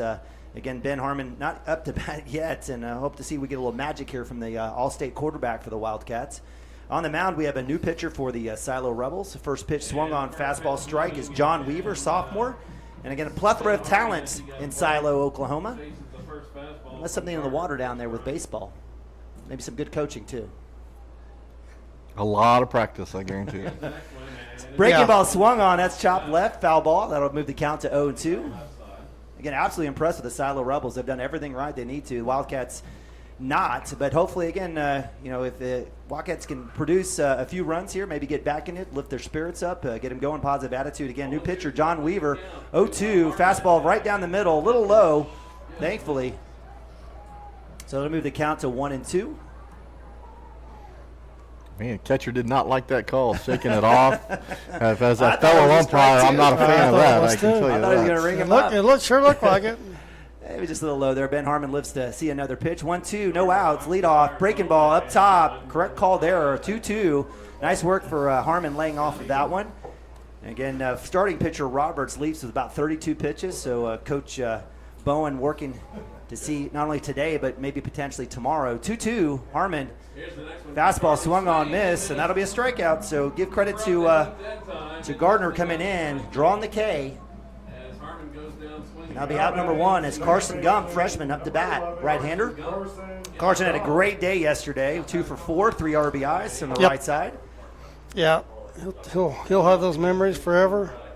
State tournament as a freshman, and obviously got 3 years to make some more memories, but he won't forget that. Absolutely. And he shouldn't, because he played excellent. Hey, regardless of the outcome today, again, the future is bright for the Cashion Wildcats. I mean, again, we're already, a lot of us are already in football mode already. Fastball, strike 1. But the idea is that we've talked about the junior high kids coming up, the young guys, the young crop here, a bunch of freshmen and sophomores already providing a ton of support for this team that's made back-to-back appearances here in the state tournament and just getting their second win. Fastball down low outside, he'll get the call, so they'll move the count to 1-2 against Gump. And so, as we've all stated, going to have to choke up, shorten up, and try to see if you can't put a ball in play. Middle infield right on the cut here for the Silo Rebels. Swung and missed, dropped third strike, but that'll work around. That'll be out number 2 on back-to-back Ks here for Weaver. And hey, give credit to Gardner. He's been absolutely fantastic. He's got a great arm and showing great speed. That's probably the first kid we've seen hit 90 this year. Yep. I heard him talk over here. Sophomore. Super talented arm. Sophomore, number 4 on their depth chart. He just doesn't get a lot of innings. So. His fastball's touching 90. How do you get to a spot where a kid throwing 90 and he's your fourth pitcher? Wow. Yeah, the shortstop. I know obviously we won't see him, or they're saving him for tomorrow, but I'd like to see him throw as well. Not today, but I'd like to see him throw. Breaking ball inside. Lagasse almost gets that one across the shoulder. Legasse did reach on a hit by pitch in the first inning, did score the Wildcats' only run. So with 2 outs, 2-0 count here, Legasse is looking for something here to take a hack at. That's in the dirt for ball 3, so 3-0. So catcher Josh Trout will go have a conversation with the sophomore Gardner. On deck for the Wildcats, Cooper Frazee. So Wildcats here at the top of the lineup. So hopefully, again, a different pitcher though, so not a chance to square away and take a look at another guy, or same guy, but Legasse will take a look. Most likely auto take here as we stare at a 3-0 count. Most likely going to be a fastball. Well, their first kid goes 32, and they pull him, and he didn't. So he's 35 or less. He'll be eligible for tomorrow, and that's the way you do it. You were just talking about that at the break, and well, pitching that's how you staff it, and that's what it's all about in this tournament. Pitching is king, and it's just it's amazing to see all the fantastic pitching just coming out of Silo that would rival any 6A school. It's just amazing how they get all these great pitchers, again, starting young, I guess. So as we take a look on the walk, Legasse we need to put some runs on the board here, fellas, so Absolutely. we don't. If we don't, we're going to be going to have an early dinner. We don't want that. So Cooper Frazee. Nope, we're not done. We've got a lot of outs left. And, absolutely. And, granted, they got a talented arm on the mound, but we can hit. So a little breaking ball there for Gardner. Gets across the outer half and gets the strike. So moves the count to 0-1 against Frazee. Frazee with that big hit, the Wildcats' only hit of the day. Fantastic smack to drive in Legasse. Stares at another solid shot right over second base. Legasse will be held up at 2, and the 2-out rally here for the Wildcats underway as we have runners at first and second. Well-struck ball by Cooper Frazee. Man, 2 for 2 for the sophomore. Hey, what was the first pitch? Ball, it was down, right? It was a outside fastball for a strike. So it was. So that was a 1-0, or that was an 0-1 pitch? Yep. So that'll bring up third baseman Preston Cotter, who's now your pitcher for the Wildcats, a right-hander. Had a pop to center field. Let's see if he can't maybe straighten it out or get it down a little bit. And if so, anything in the grass certainly will score Legasse. We've seen his speed. So again, with 2 outs, Wildcats with runners at first and second.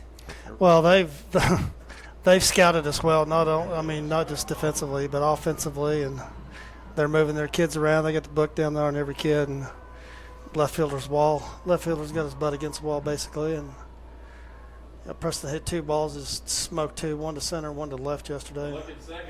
Breaking ball right across the play. Nice movement there for the pitcher for Silo, number 8, right-hander. 2 off-speed pitches to him, and if he sees a fastball belt high, I will be shocked.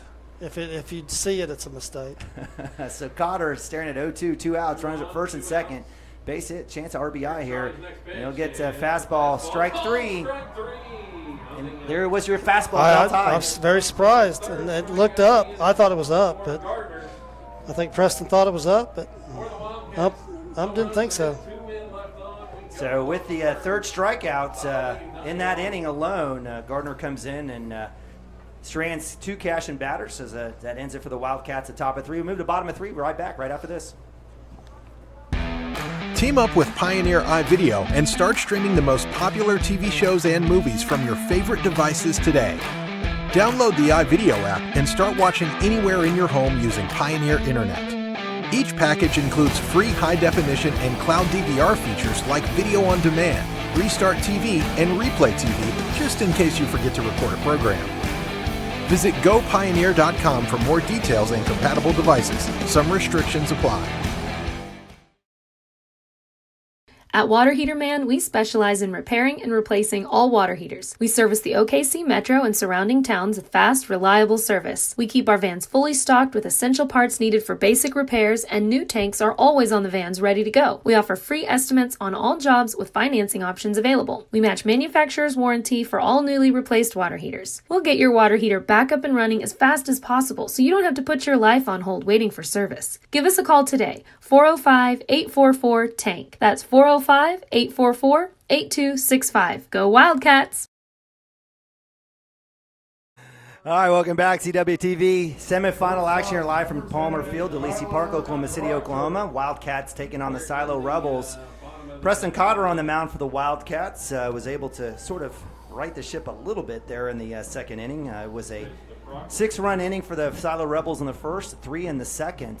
First pitch is ball 1-0 here for the junior right-hander. Facing up against number 10, Kyler Proctor. Starting shortstop, and as Dirk has let us know, has a scholarship offer to go to OSU. He was offered as a sophomore to OU.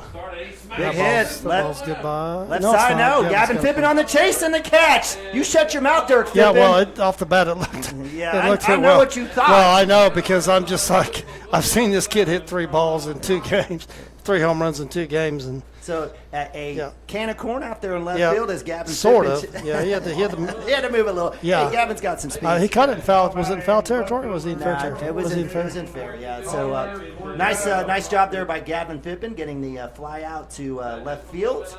Yeah, but back to Proctor, he was an OU commit early, and then got smart and decided to switch and go play where they play real baseball in Stillwater. So either way, an offer from either one of those schools is tremendous, and so needless to say, the kid can play. He's a junior. Fastball up top, not called. Went. He did. Yes, Thank he you, did. Nick Nabavi with the appeal, and it gets it. So gets the strike. Is the count 1-1 or 0-1? 1-1. Yeah, 0-1 on the count. 1 out here on that I got one. grab out there in left field by Gavin Fippen. That'd be right off the bat there. That'll move the count to 2 strikes. So again, if we take a look at number 14, Connor Cordell, left fielder, hit by pitch in the first inning.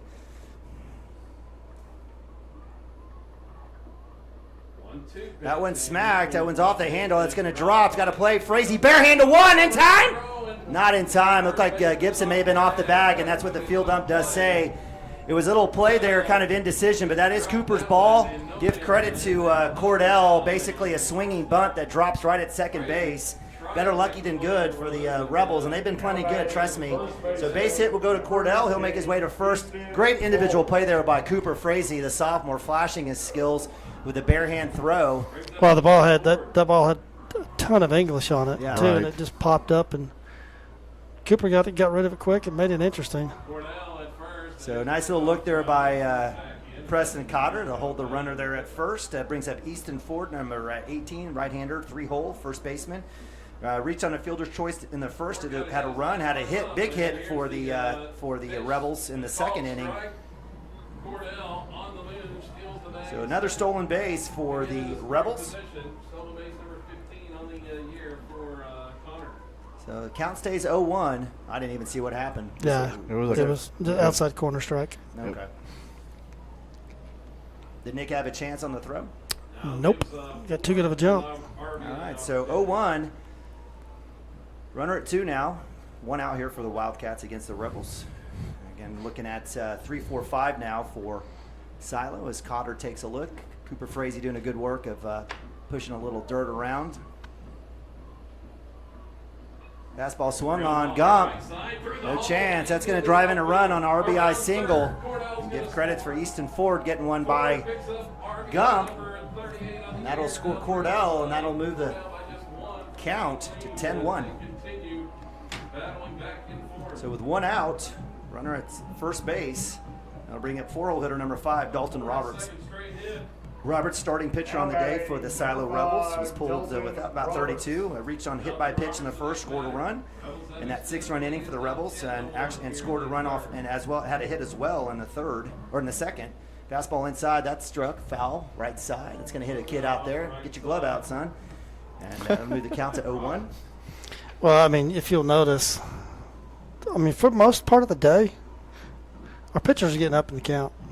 Right. I mean, we've been up in the count, and they just their approach at the plate is, they're adjusting to 0-2s to 0-1s, and so pitch in the dirt, blocked by Nabavi. Give credit to Easton Ford on the stolen base.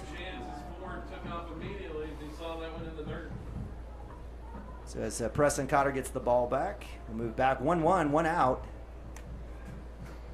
Another runner in the scoring position.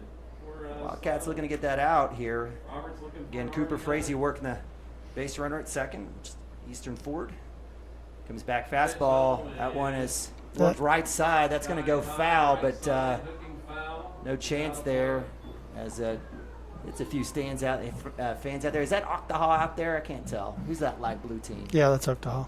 Okay, so So again, right here, we're 0-2. Just, see their approach here at the plate. And these kids are choking up and spreading out. And sometimes just get the bat out there and let it work. And be nice to get a ground ball right here. With the delivery, that's a chopper to jump with the stop. It'll go off his glove. It'll go into right field with the error at second base, and that'll score another run. Cashion, third error in the game, and that one in the right field scores 4. So if there was a chance to somebody get a tool and put the wheels back on the cart, this would be it. So. Yeah, we got 4 flat tires right now, fellas. Man. It's time to find some magic somewhere. So again, I don't even know what the score is. I don't even want to look. I think it's 11-1. It is 11-1. So again, they've got 2 runs here, 1 out, and you know, a certain situation, the dominoes have taken play here. The Wildcats again starting in game 1, now leading over to game 2. Again, Silo Rebels again putting up 6 in the first, 3 in the second, 2 already here. Big hit left side, that'll go foul. Thankfully, as number 19. I guess I'm not sure. That is Sawyer Reddick, the DH, who has already 2 for 2 on the day with 2 runs. Got a couple of RBIs. So Wildcats will reset here as Preston Cotter, staring at pitcher at first or runner at first base. 0-1, 1 out.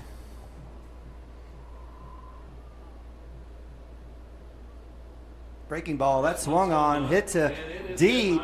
Left field, that's caught by Gavin Fippen. Great job there by the senior coming back around. He's got 2 big plays already in this. That'll be out number 2 against Sawyer Reddick. And that'll bring up Josh Trout, catcher, 6-hole hitter number 3 for the Silo Rebels. Well, Preston's thrown 3 balls this inning. 3 balls and 11 strikes. And, you know, he's done a good job coming in and just trying to minimize it, here. But frankly, they're just teeing off. Fastball. They got a big lead now. They're just up there. Yeah, they're up there taking their cuts. Heck yeah. So count moves to 0-1 on the fastball. Yeah, again up in the count here and see what we can do. So give Cotter credit coming back in. Let's see if we have a chance here on a play at 2. There goes the runner. Nabavi with the throw. Tag is not in time. A little high there for Cooper Frazee. Frazee was there, had a chance on the backhand grab and slap. So another stolen base for the Silo Rebels as Dalton Roberts, who reached on error, makes it to second base. Roberts in a scoring position. So with 2 outs, 0-2 count here. Rebels. Bobby with an outside set, Cotter on the mound. Inside pitch swung on. That's mashed off the handle, deep left side, but that'll go foul. Good effort there by Gavin Fippen on the chase. He's got plenty of room out there. They would like to get the run roll in 4.5 innings here. And head to tomorrow. So 0-2, 2 outs. Wildcats trying to get out of this mini jam here. Fastball down the middle. That's hit to right field. Shaline with the catch, and that'll be the end of the 3rd inning as the Wildcats get the 3rd out. All 3 outs in the outfield. Good work there by Shaline with the track. And that'll be out 3 against Josh Trout with a fly out to 9. And now we'll move to top of 4. Wildcats down 11-1. Be right back right after this. They had 2 runs on 2 hits.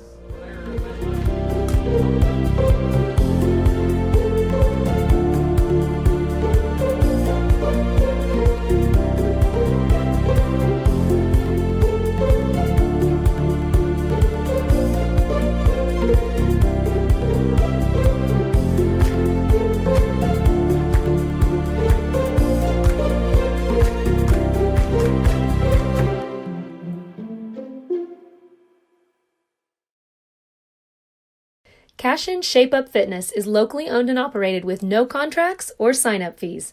Our rates start at only $30 per month, and we have tanning available. Everything you need to work on your health and fitness. So contact Amber Lee to sign up today. 405-538-8248. And don't forget to check us out on Facebook, Cashion Shape Up Fitness. All right, welcome back. Cashion Wildcat TV, Nemo Bobby, Dirk Fippen, Mike Shaline. Top of 4 as the Wildcats find themselves down 11-1. Semifinal action here, live from DeLisi Park. We appreciate you guys joining us. Not a great day. If you guys could take a poopa meter up here in the press conference. Dirk, Mike, and I are probably DEFCON 27 here. But Wildcats, and no one better as Coach Mounds brings the team together with a little rally over there at first on the first base dugout. Kind of opportunity here, last gas, last breath here as Shaline comes up here, top of 4. Wildcats getting 1 in the first, been held scoreless in the second and the third. So Derek Shaline, who made that last out there in right field, up to bat here. Derek on the day, again, had a line out to pitcher. Breaking ball outside, don't call it. So 0-1. So Gardner gets the call there. Again, the umpire's been absolutely consistent with that outside pitch. Fastball shot, looks like it came off. It'll be bobbled off the third baseman's glove. Nice job there by, that was funky coming off the bat there. Didn't that look weird? I think he got off the cap. So Cap shot. Okay. Cap shot, put some English on it. All right, so let's get, I don't know if we'll give credit for a hit. We will. The score. No, that's a hit. I think so. That's a tough play. Absolutely. Says third baseman coming over was Carter Parker. I got to give credit to the third baseman. He covered about 25 yards on that deal. And hey, looky there. We've got Nathan Abavi sighting. Nathan, who had a torn labrum and a torn cartilage early in the year, missed out on the basketball run. Gets his first action of the year, base running for the Wildcats. So the sophomore, who will be the most likely the starting catcher next year for the Wildcats, will have a chance to get a little bit of dirt under his cleats, and that brings up his brother, senior Nick Nabavi. It's got to be kind of special right here. Sure, why not? Fastball outside, gets the call, strike. Again, umpire's been consistent with that, and I don't know if you're. And Nabavi does come back a little bit closer in the inside of the box there. Decent lead by Nabavi, pretty conservative. He gets back barely. Just kidding. Oh, Nabavi he's back there plenty. Literally 2 centimeters off the bag. I told him if you get in, I said don't get picked. Whatever you do. So 0-1 here for Nabavi as he stares at it. So again, base runner for the Wildcats is a good day here. Top of 4. Fastball breaking ball inside. Just inside, doesn't come in. That time Nabavi doesn't turn his head, stays in on it, and moves the count to 1-1. On deck for the Wildcats is DH Hunter Gibson. Fastball down low in the dirt. Nick telling his brother, don't you even move. So count moves to 2-1. Then we had a little bit of that in Gulf Shores with his older brother Alex with Nick. Unfortunate that 2020 squad missing out on an opportunity. Breaking ball chopped to left to third base. Nabavi down low. Is there a double play? There is not. So Nabavi beats it out on the fielder's choice. Give credit to Nabavi making it close there. Nathan Nabavi, the sophomore. So fielder's choice will be out number 1. And that'll bring up DH Hunter Gibson. Hunter with a pop to second base. Or actually, I apologize, pop to catcher. So with 1 out, runner at first now is Nick Nabavi, the senior. Bring up the sophomore Hunter Gibson. Breaking ball drops in, strike 1. Give credit to Gardner. He started all 3 batters this inning with that breaking ball for strikes. So when coach tells you to watch pitcher, that's the reason. Comes back with fastball strike, so 0-2. And Hunter's had a kind of a deal. It seems like he's gotten down on the count 0-2 quite a bit this season. Yeah, there's times when he leaves the bat on the shoulder. When he doesn't and he swings it, good things happen. Nabavi goes, fastball up top in the dirt. Nabavi is safe. Great job by the catcher. Future running back for the OBU Bison is able to get it under. I'm sure we're going to have a complaint by Coach Bowen. Does he come out? He doesn't. I'm surprised. So good work by Nabavi, and in fact, good work by the catcher getting a good jump there. And with a runner at 2, Hunter Gibson will reset. 1-2 count here for the sophomore. Little conversation at second base. Inside swung on. That'll be strike 3. So that's a pitch that Gibson did not want, but took a hack at. And that'll be a strikeout and out number 2. And that'll bring up senior Gavin Fippen. Gavin with a backwards K in the second inning. Let's see if he can get himself squared away and kind of read. I'm watching coach, and he's like already, outside leg. Outside. Yeah. I mean, they've got the book on us. They watched us yesterday hit, and they're doing a good job pitching around our strengths. So 2 outs, runner at 2. Fippen Stares at fastball outside for ball 1-0. Okay, it's time to adjust. I mean, they're not going to give you anything inside. Get up on the, there you go, get up on the chalk. I say get on the chalk anyway. Well, So 1-0 for Fippen. Takes a look at the fastball. Takes a healthy hack. Gets the top half of that bat, bottom half of the ball. That goes foul towards us. That'll move the count to 1-1 as Ben Harmon on deck chases that down. Coach Mounts has some time. What do you think Coach Mounts is telling Gavin right now? Relax. Just relax. Do people not know I took the day off today? I mean, Are they blowing you up? Emails, man. Hey, turn that thing off. I can't, man. I can't. So with that, just a little change of pace here. It's your second job, right? So you're doing double duty today. 1-1 count here, 2 outs. Nick Nabavi, the senior, at second base here. Fippen up to bat, the right-hander, left fielder. Ready to go. Fastball shot. That's going to go foul right side. That'll move the count to 1-2. And I like Gavin getting a piece of Gardner here. Two just missed foul balls. He's about to see the hook right here. It's coming. Shorten up and just put it out there. So 1-2 count. Most likely something outside or breaking inside. Let's see what happens here. He won't see anything inside. All right. Gavin asked for time. Do you guys hear that music? I do. What was that? Yeah, I thought someone's cell phone Frank, up here. Frank Tarkington just walked in here. This say Monday Night Football. I said, let's go run to Joe Namath. Let's go run to a TV. All right, so 1-2 for Fippen. Base hit will have a chance to score Nabavi. Wildcats scoreless last couple of innings. Inside pitch. That's fouled off, and so that will move the count. We'll actually keep the count here 1-2. So good work for Fippen, fouling off 3 straight pitches. Staying alive.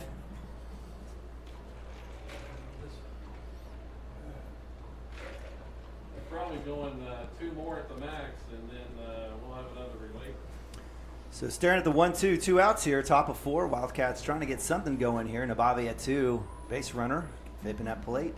Breaking ball drops in, and that'll be strike 3 worth watching. So backwards K, and that is strikeout number 5 for Gardner, who's come in and done very well for the Silo Rebels. And that'll end it for the Wildcats. So what rally we had is negated. And we moved to bottom of 4. Wildcats 1, Silo Rebels 11.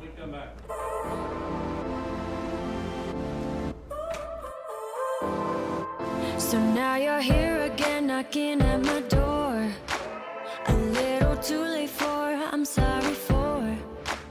The lights went out 'cause you kept cutting the cord, and I started to fade into your gray.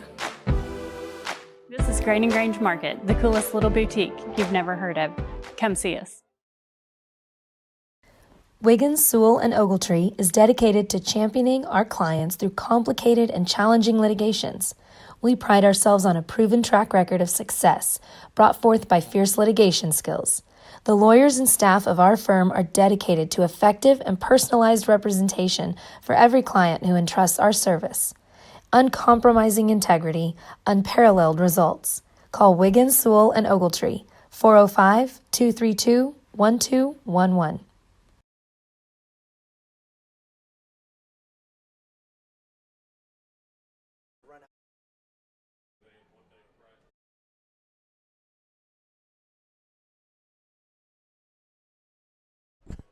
All right, welcome back to Palmer Field, Oklahoma City, Oklahoma. State semifinal live on CWTV. Thanks so much for joining us. We had 2,500 yesterday. Did you know that? No kidding. 2,500. Wow. Yeah, that's awesome. You know, That's huge. That is. I mean, I know football draws around 12 to 15,000. Does it? Just that much? Yeah. I mean, I knew it was. And that's regular season. Playoffs will get in the 20,000 range in football. Basketball, right around 5,000 to 7,000.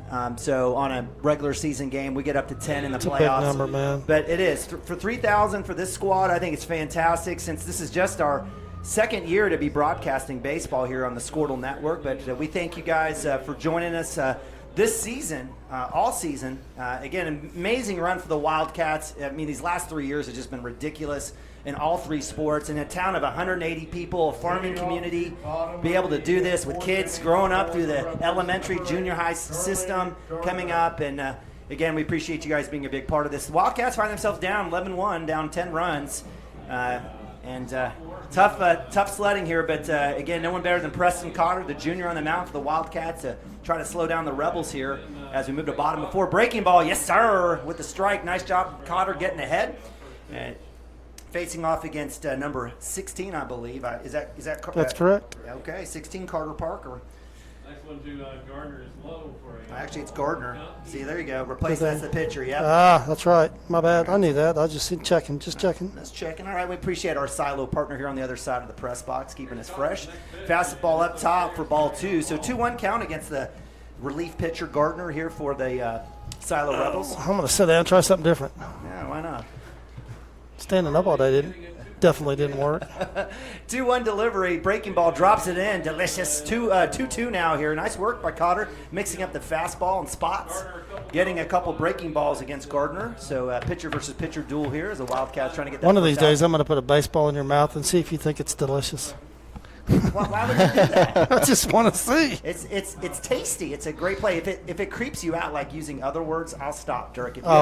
If you have a problem with it, for you, I'll stop. Nope. You do what you do. All right. You do what you do. And fastball up top. Just got away from Cotter. So I'll move the count to full 3-2 against Gardner. So good work there by Nabavi, grabbing that one behind the. It's tasty. It's delicious. I'm thinking I might want to chew on a baseball. All right. There you go. Delivery fastball swung, third base. That'll get right by Ben Harmon. So well-struck ball by Gardner, and it's the Silo Rebels have hit all spots. They've been if there's it's been a clinic. It's been a clinic. We gave him a ton in the first, but after that it's just been a clinic. So leadoff hit there by Gardner will bring up number 12. I don't have a name. We'll get one here in a second. So as Silo working around the lineup and working kids in here in state semifinal. Wildcats have done the same. Hunter Gibson, sophomore, first time at first base there, and he's done good work there as we've worked around. So, well, he's had a good mentor in Wilson, that's for sure. And heck yeah. He's going to be a good one. He's going to be fun to watch the next few years. I'm looking forward to watching him. Yeah, again, the future is bright, and situation that for Cashion is that always all hands on deck. These kids don't get many days off in between the multiple sports that are played. So 1-0 count. We got a pinch runner in there for Gardner. I guess that's possible since he's still pitching. In essence, 1-0, no outs. Runner at first. Throw back at 1, not in time. So limited lead there for pinch runner for the Silo Rebels. Colby Smith up to bat with a walk. Nabavi loses that one, but no chance for a steal there or chance for a stolen base. Colby Smith on the day, number 12, 8-hole hitter, second baseman with a walk and a run in the first, a hit in the second. He also scored a run as well. Let's see what happens here. Again, bottom of 4. Fastball right down central, as you say, Dirk. Curveball right down central. That was a curveball. Okay, yep. I missed the action. Okay. Well, I will tell you, he's got a philosophy of not hitting first pitch curveballs for strikes. Comes back with a fastball there, gets the swing. So swing and a miss. So 2-2. You'll see him take curveballs if it's a first pitch strike. Well, that's been the case here. So hopefully we just keep that going. 2-2, no outs. Runner at 1. Outside. Does he get it? Nope. Just misses. So move the count to full. Again, 2 straight batters here in the bottom of 4. Full count for Gardner, who's able to reach on a walk. Or actually on a hit, I apologize. And now Smith with a full count. Let's see what happens here with Preston Cotter. Runner goes. Swung on. Hit and run. That'll go foul as Ben Harmon there with the glove. Yeah, that took a nasty little hop there at the end. I thought it was going to come back in. Kind of caught edge of the grass. Kind of caught Ben Harmon flat-footed. Kind of surprised him. All right, so his count stays full here for the Wildcats going up against Colby Smith, number 12, right-hander. Most likely another run here for the pinch runner. Throw back. Small lead. No play there at first base as we come back, but most likely on the delivery we'll see pinch runner going. See what happens here. He stays at home. Swung on and missed. Great job by Cotter getting the K. As Nababi takes a look down at first base, that'll be out number 1. So good work there by Cotter getting a strikeout against Colby Smith. That'll be out number 1, and that'll bring up 9-hole number 1, Mason Urbani, the right fielder. Right fielder, number 1. Urbani on the day had a walk in the first and a strikeout in the second. I believe this is Cotter's. That was Cotter's first strikeout of the day. Bunt on, well placed. Oh, excellent. Yeah, I'm not sure what Ben was doing there. Ben kind of got caught asleep. I mean, that's a great bump. Ben definitely got caught asleep over there. Well, I mean, I don't know what's going on. I don't know if you noticed over there, Coach Bowen is talking to Ben pretty exclusively over there, and yeah, I don't know if he got caught up in that conversation rather than breaking talking down. To so Coach Bowen over there. Coach Bowen lays down a bunt. So first and second. Hey, congratulations on your UCL scholarship. Stay right there. Here comes the bunt. Let's keep talking. Right. Comes back in. Breaking ball does not drop enough, so that'll move the count to 1-0. I couldn't see that. I got a wall. I know you do. I was thinking, wonder what they're talking about, and then you find out. I appreciate you, Mike, getting the left side of the field for us. Cotter taking a look at second base. Runners at first and second. 1 out, steps off. Cooper Frazee doing a great job of working the base runner over there. It's my favorite. Cooper does a little bit of slappy and gets a kick of the dirt here every once in a while. Outside to 2-0. The Wildcats with 1 out here, trying to maybe get a double play opportunity. Don't see any shift by Gump. He's staying pretty neutral there, right in the middle of the base path, right near the cut. Back cut. And number 10, Kyler Proctor on the day, shortstop with a walk and a fly out to Gavin Fippen in the third. Throwback, it's dangerous. So Gavin or Legas coming up with the scoop on the miss. And so runners will advance second, third there on the stolen base on the throwing error by Cotter on the attempted pick. I appreciate the lazy throw, I guess, in essence, but you got to get it back to Cooper. Cooper was definitely out of his reach. So count stays 2-0 here. 1 out, runners at second, third. The force is off at any bag. Comes back outside for ball 3. So 3-0 here for Proctor. And if I'm Preston, I think that's a pretty good spot as Coach Mounts wants to come in and have a conversation. So we're going to give an automatic walk. So yeah, I mean, that's a good idea. Absolutely. Totally. And tip of the cap to number 10. Well, it's 3-0. It's 3-0. Yeah. Just put him on and don't let him. Because I don't know if he was green lighted or not, but with a big lead like that, wouldn't surprise me. I mean, he's still bunting and stealing bases here, which you can't blame him. I mean, the quicker this game ends for them, the more pitching they've got tomorrow, and I'm sure that's the plan.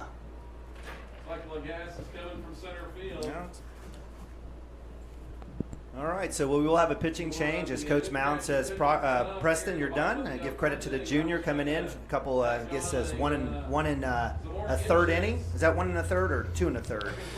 I don't even know at this point. I think it's 2 1/3. I think that was 2 1/3 innings. So with that, Legas will come back in from center field. Again, fantastic football player, All-State, was a starting 4-5 for the Wildcats on their run as a runner-up. Again, 3-sport athlete, amazing athlete.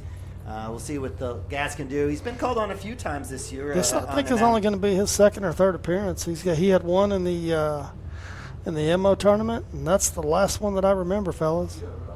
Yeah, absolutely. So one appearance. This will be his second appearance, I believe. So no one better, I guess, in essence, as we'll give credit to Cotter, and the Wildcats will be working on their fourth pitcher of the day.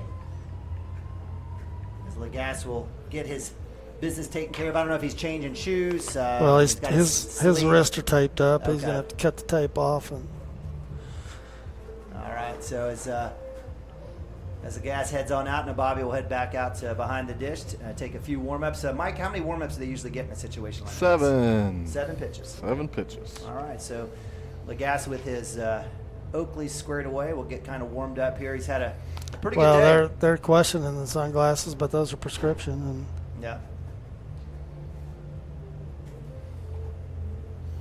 So as we take a warm-up here, what do we expect to see out of Legas? Lots of fastballs. Okay. All right. So just don't serve them up belt high. Hey, this gives us an opportunity, if you don't mind. I'm going to share with the community Lance Beitler Memorial Softball Tournament coming up on the Saturday of Memorial Day weekend. How many teams you got, Mike? I got 9 so far. We got some spots, guys. Come out there, $150, 2-game guarantee. A lot of teams get a whole lot more games than that, but it's a great community event. Come out to the Little League baseball fields, come hit a bunch of home runs, and just have some fellowship with other people in the community and have a good time. So let's remember a great young man in Lance Beitler. It's who our field's named after there at the baseball complex, and just come out and have some fun. Yeah, absolutely great event, and make sure you bring plenty of water. Hydrate yourself. Right. Stay hydrated. Right. I have been the umpire back there. I've had people pass out at the catcher spot. But yeah, it will be a hot one. But come out, and there'll be food trucks out there, and we'll have a good time. All right. So as we stay here at bottom of 4, Wildcats find themselves down 10 runs, 11-1, giving up 10 hits on the day. Legas, the 4th pitcher, will be coming out, the right-hander, about 6'2". Kid's going to be going to OSU next year.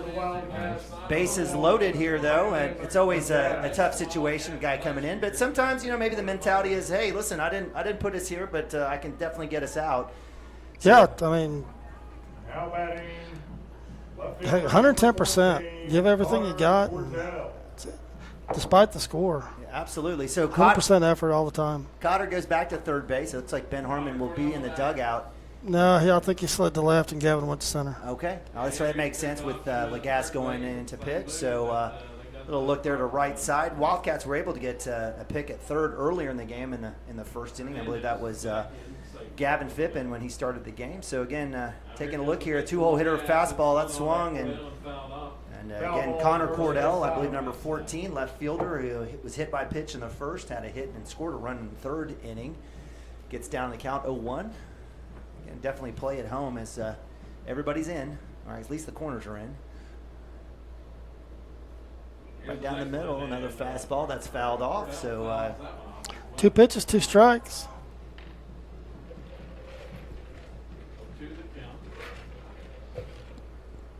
Oh, 2, 1 out. Bases loaded here as Legas gets the signal from senior catcher Nick Nabavi. Outside set. Another fastball outside. Will he get it? Just misses. So that'll move the count to 1-2. Right idea. Trying to get Cordell to chase there, but nothing doing. Again, we've got Cotter back at third. We've got Fippen at center. Ben Harmon moves back to left field. In the dirt, blocked by Nabavi. Keeps it in front wisely as pinch runner there at third base for the Dale Silo heads back. So that'll move the count to 2-2. And appreciate you guys joining us here. Hang tight.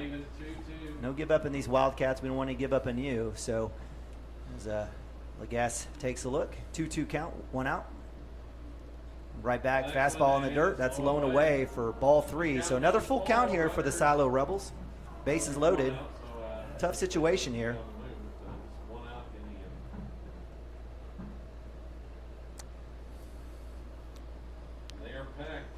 Delivery, fastball up top. That'll be ball 4. So that'll be a walk. Another run comes across.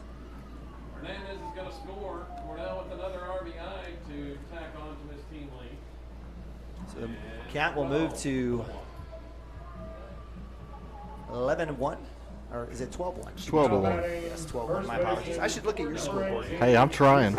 Apologize. So that'll bring up 3-hole hitter number 18, right-hander Easton Ford, first baseman. Easton on the day has 3 at-bats and 3 runs. Nabavi off his shin. Nothing goes there. So Nabavi upset with himself, trying to get back. Nabavi facing his 4th pitcher on the day. Come back in here. Is that something that's difficult or something? Well, he hasn't seen Landon. I mean, he's seen him 1 time this year. It's going to take a second to. He's probably cut some pins. Big hit, right field. Shaline deep. He's going to be under it with the catch. The tag. Sacrifice fly brings in the runner from third base, and they played another runner. But good work there by Shaline. Calls off Gavin Fippen, who had also tracked it out there. That'll be out number 2 on the sac fly to right field. So that'll bring up 4-hole hitter number 5, starting pitcher Dalton Roberts. Dalton on the day had a hit by pitch, scored a run in the first. Had a hit in the second, scored a run. Reached on error on the right side in the 3rd inning, so give him credit staying active. Wildcats with 2 outs. Runners at first and third. So they have an attempt at a run here. Steele inside pitch. They're going to say They'll say nope. So hey, you got a 13-1 lead. If I'm just as me personally, this is not on Dalton Roberts. I'm sure he's a fantastic baseball player. 13-1 lead. I want to take a hack. State semifinal. Yeah, but that doesn't work like that with Billy Jack. Is that right? No, you're getting runners on, scoring runs. Get this game over as quick as you can. Save arms. Still going 5. If this wasn't state tournament and a one-loss thing, then it's probably different. It's probably different. Okay. But they're going to continue to run and pitch and hit. All right, appreciate the background. So 2-0 here. Legas taking on Roberts. Runners go. That's a chopper. Run it, throw it 1 is in time. Is it there? And he'll call it. So good work. Opposite foot stretch. I don't think it was technically or fundamentally sound, but give credit to Legas on the throw. And he just flipped it over there. I was like, just put something behind it.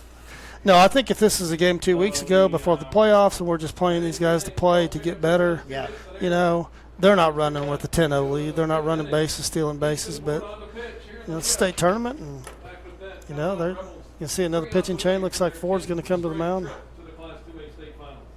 So in the situation right here, is the run rule effect still in play? Yes, it is. Oh, absolutely. So Wildcats, this will be it. So Wildcats need 3. Yeah. So let's see what happens here. As the Wildcats have Harmon, Gump, and top of the lineup with Legas up for us. The Wildcats again scored run in the first. It was a great start, but then that double play line out kind of the waterfall crescendo for the Wildcats is a series of great plays by the Silo Rebels and some unfortunate plays by the Cashion Wildcats. Well, it tells you how deep they are because they threw their 2 yesterday, which I was a little bit surprised they did against Clara. They threw their 2 yesterday and threw their 3 against us, and then the sophomore comes in who's their 4. Man. And to me, he's Who's as good as anything they up? got. Yep. And then you got Ford out there. He looks like he could probably be our 2. So for the sake of conversation, because that's what we do here, and again, no judgment, would it have been a better situation to have Cooper Frazee in this game? Or, now that it's obviously hindsight's 2020. Sure. I'm not the question coach. I might have done something a little bit different. I might have gone Derek yesterday or somebody, and then as soon as they got in trouble, give up a run, give up a couple base hits, it's a short hook, and then you can always come back to Cooper because the bottom line was yesterday against Ampo, we knew we were going to score runs, and we put 16 on the board. Right. So, but it's one of those things. There's no tomorrow, and it's a tough call. And I think he was waiting to see who they were going to throw. They threw their number 1, so I think coach felt like, hey, we need to counter with our number 1, and Cooper pitched his tail off yesterday. He did. And I only mentioned that just so give folks a little bit of background as to kind of how this works. And it was a late decision by coach. I mean, he was right there at the last minute. Who do I throw? Is it going to be my 1 or is it going to be somebody else? And I think once he realized Williams was going for them, he countered with our number 1, and can't question that. Looking back, it's easy to make that call, but. And you didn't have. Even if you were going to just pitch Cooper for just a couple innings, all of a sudden Joey's not an available option anymore, so it kind of changes maybe what you were So 0-1 pitch here. I'm not sure what the conversation with the umpire was with the pitcher, but it moves the count to 1-1. And if you got a rally cap, you need to put it on right now. Fix it up, inside out, upside down. Big hit, fouled off by Ben Harmon. That'll move the count to 1-2 as it goes right side. And again, Wildcats certainly. No die in the Wildcats. Again, it's what happens when you have a championship mindset, football, basketball, baseball, year after year. Harmon, the right-hander, stares at bring out another backwards K, and give credit to the new pitcher here, number 18. That is Easton Ford getting a K, and that'll be out number 1. Out number 1 as that brings up 9-hole hitter Carson Gump, second baseman, freshman for the Wildcats. Legas on deck. Wildcats most likely down to the last 2 outs here. Let's see if we can't get a rally going here. Fastball outside. That's been called all day. That'll be strike 1.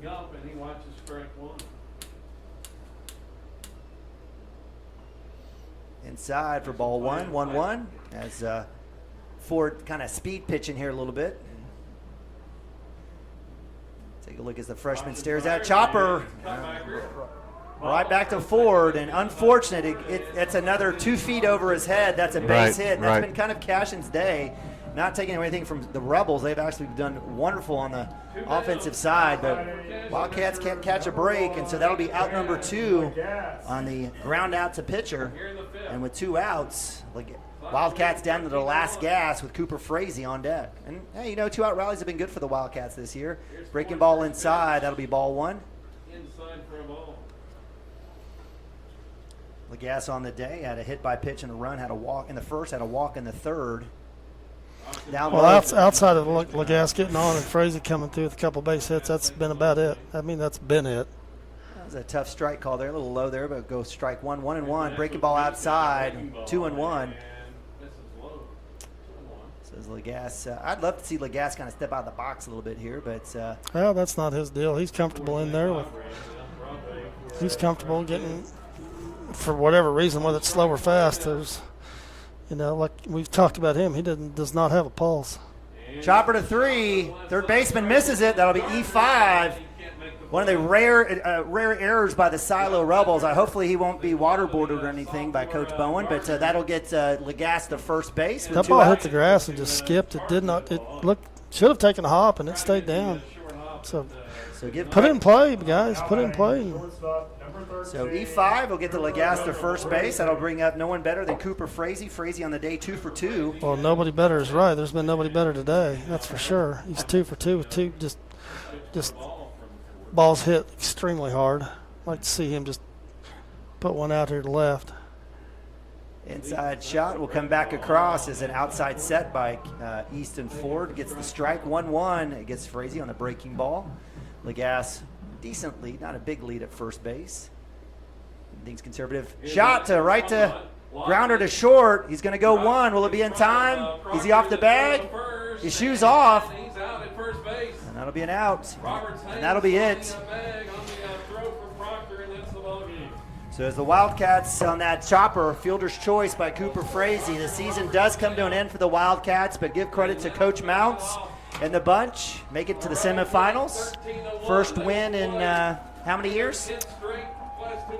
First win, 12? Second win in history. 2012, I think 2012. So give credit as the boys come across, and again, a great year here for the Wildcats. Can't say it enough from a standpoint.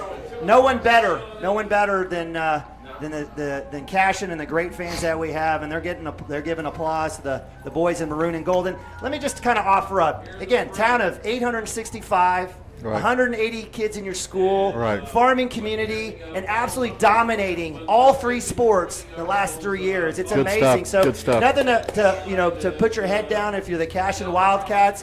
Beating a baseball only school, getting beat by a baseball only tradition in Silo is nothing to feel bad about. Again, I think that's their 157,000th win in a row. But give credit to Coach Bowen as they move on to the finals. Well-played game. Again, fantastic pitching, gamesmanship, hitting, timely hitting. Wildcats couldn't get uncorked after that first hit with Cooper Frazee bringing Legas in. And they do fall to 25-6, semifinalist. And, Dirk, I know you've got some thoughts. Mike, you do as well. We'll leave it here for a sec. Absolutely. Hey, give Silo some credit. This is their 10th straight trip to the championship games. So, good team, all the way around. But I thought our boys battled hard. Fantastic season. I think there's going to be postseason accolades for some of these kids. And whether it's, I just want to be able to say to these seniors that have led for been a part of this for the last 3 years, hey, awesome job. I'm proud of you. College scholarships are sitting out there, and I know there's great college opportunities out there. So, great job all the way around. So. Well stated, Mike. Dirk, I know you got some thoughts. This is your last kid, man. This is it. Done, buddy. Done. But we're done probably at this level. Yes, right. High school. Gavin, That's right. He wants to go play, and he's got some opportunities, so he's going to probably go pursue that. But it's been a fantastic season. Enjoyed you two guys. Sometimes. No, it's all right. This is the A+ team right here, all 3 of us, right? Hey, man. No, it's been fun. It's been a great season, and that was a tough mountain to climb today. Oh, for sure. With the pitching and heck yeah.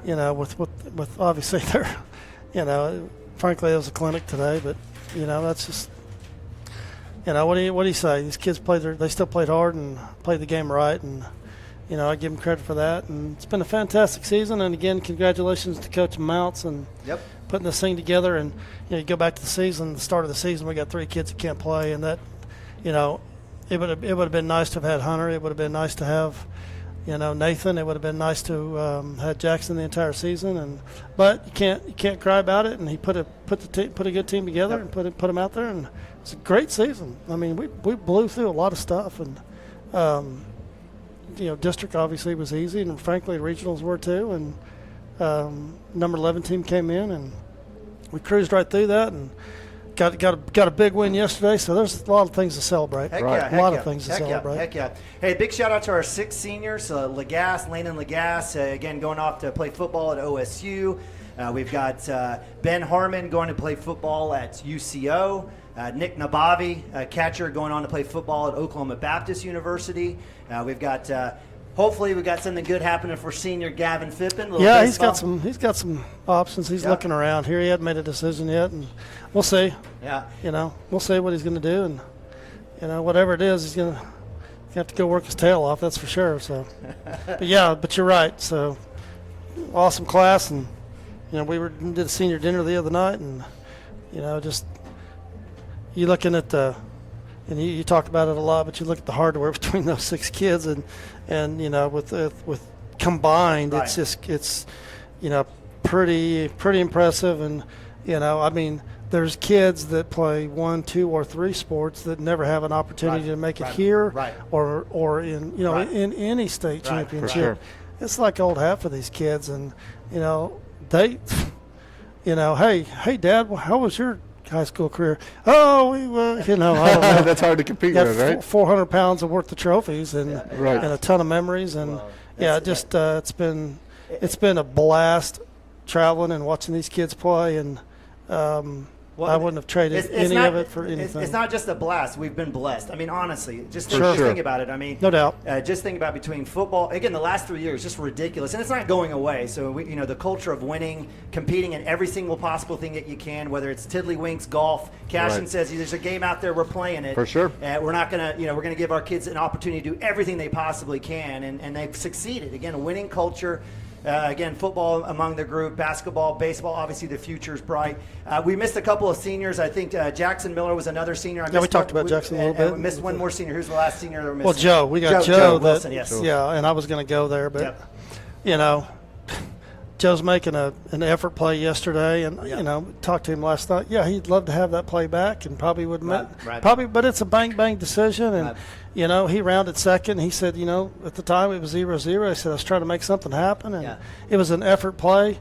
That's the end of that conversation. Absolutely. Effort. Yep. If it had been a boneheaded play, and, that would have been different, but the kid's trying to make something happen, and, as a result, he gets ejected, so you +1, so he doesn't get to participate today. But he had a incredible season. Amazing. I think he'll probably get some postseason stuff. If he doesn't, then something's not right there. Well, he's definitely playing in the K101 Bowl from a football perspective. So he'll be out there from that All-Star perspective. Well, I and think Coach will probably put him up for some stuff here we'll for baseball, and he should. Yep. He started out, he was our best hitter to start the season, cooled off a little bit, came back, got smoking hot, and then just kind of settled in as our 4-hole, and just played fantastic, had a great season. And, I went home last night and talked to Chad a little bit, and I sent Joe a text, and, Well, leave it there, but Joe, you were going to say something. I was going to say, just real quick, hey, as a parent of an underclassman, as a sophomore, Derek comes home every day talking about this group of seniors and how they pour into him. He mentioned Joey, he had a rough day yesterday. I mean, that kid is just always there encouraging Derek, showing him the ropes around first base. He talks about Nick. He talks about Gavin, all those senior staff, Ben, Jackson, Landon, just pouring into those younger kids, and you're going to see it help. And beyond great athletes, those kids are good people. Amen. Well stated. And again, I know we're heaping praises, but it is the end of the season, so this is it for this class. Again, amazing run for these guys of the last 4 years. Made 3 state championship games in football, winning 2 of them. Made state tournament in basketball 3 straight years, getting to the runner-up spot last year. And this would inevitably, we'll put an asterisk, 3 straight years in the state tournament for baseball. It's just amazing, unmatched. And in fact, if you take a look at just small town athletics. I think there's only 2 other schools that can compete with Cashion in terms of and in terms of multitude of teams and a multitude of championships. That's Hooker. The Hooker Bulldogs have a fantastic track team and have did well in football and basketball, and Morrison. Absolutely. So again, when you think about all those things that are involved, the Wildcats, they take it. And we talked about lessons. We do miss Joe. From that situation, there was a domino effect in this game, right? Oh, it was huge. It was huge. I think, if you were to say, give me $1, I'd probably say Siler was probably going to win that game. But that was a domino effect. And so these are all lessons, good or bad. These are lessons for these kids. Life lessons. Younger kids and older kids. So, yep. Hey, listen, as we close this down, cannot thank our sponsors enough. Yep, good point. Sammy Jackson, Coach Hardaway, Coach Shackelford, this entire season we had over 230,000 views, which is ridiculous, right? There's 60 Squirtle teams or networks out there. We were by far the number one in the entire, and it's because these kids win and do well, and people want to, whether they love us or maybe they hate us, they're wanting to track what's kind of happening. And we want to thank all of our fantastic administration and our sponsors that make this a free of charge service, even during the playoffs.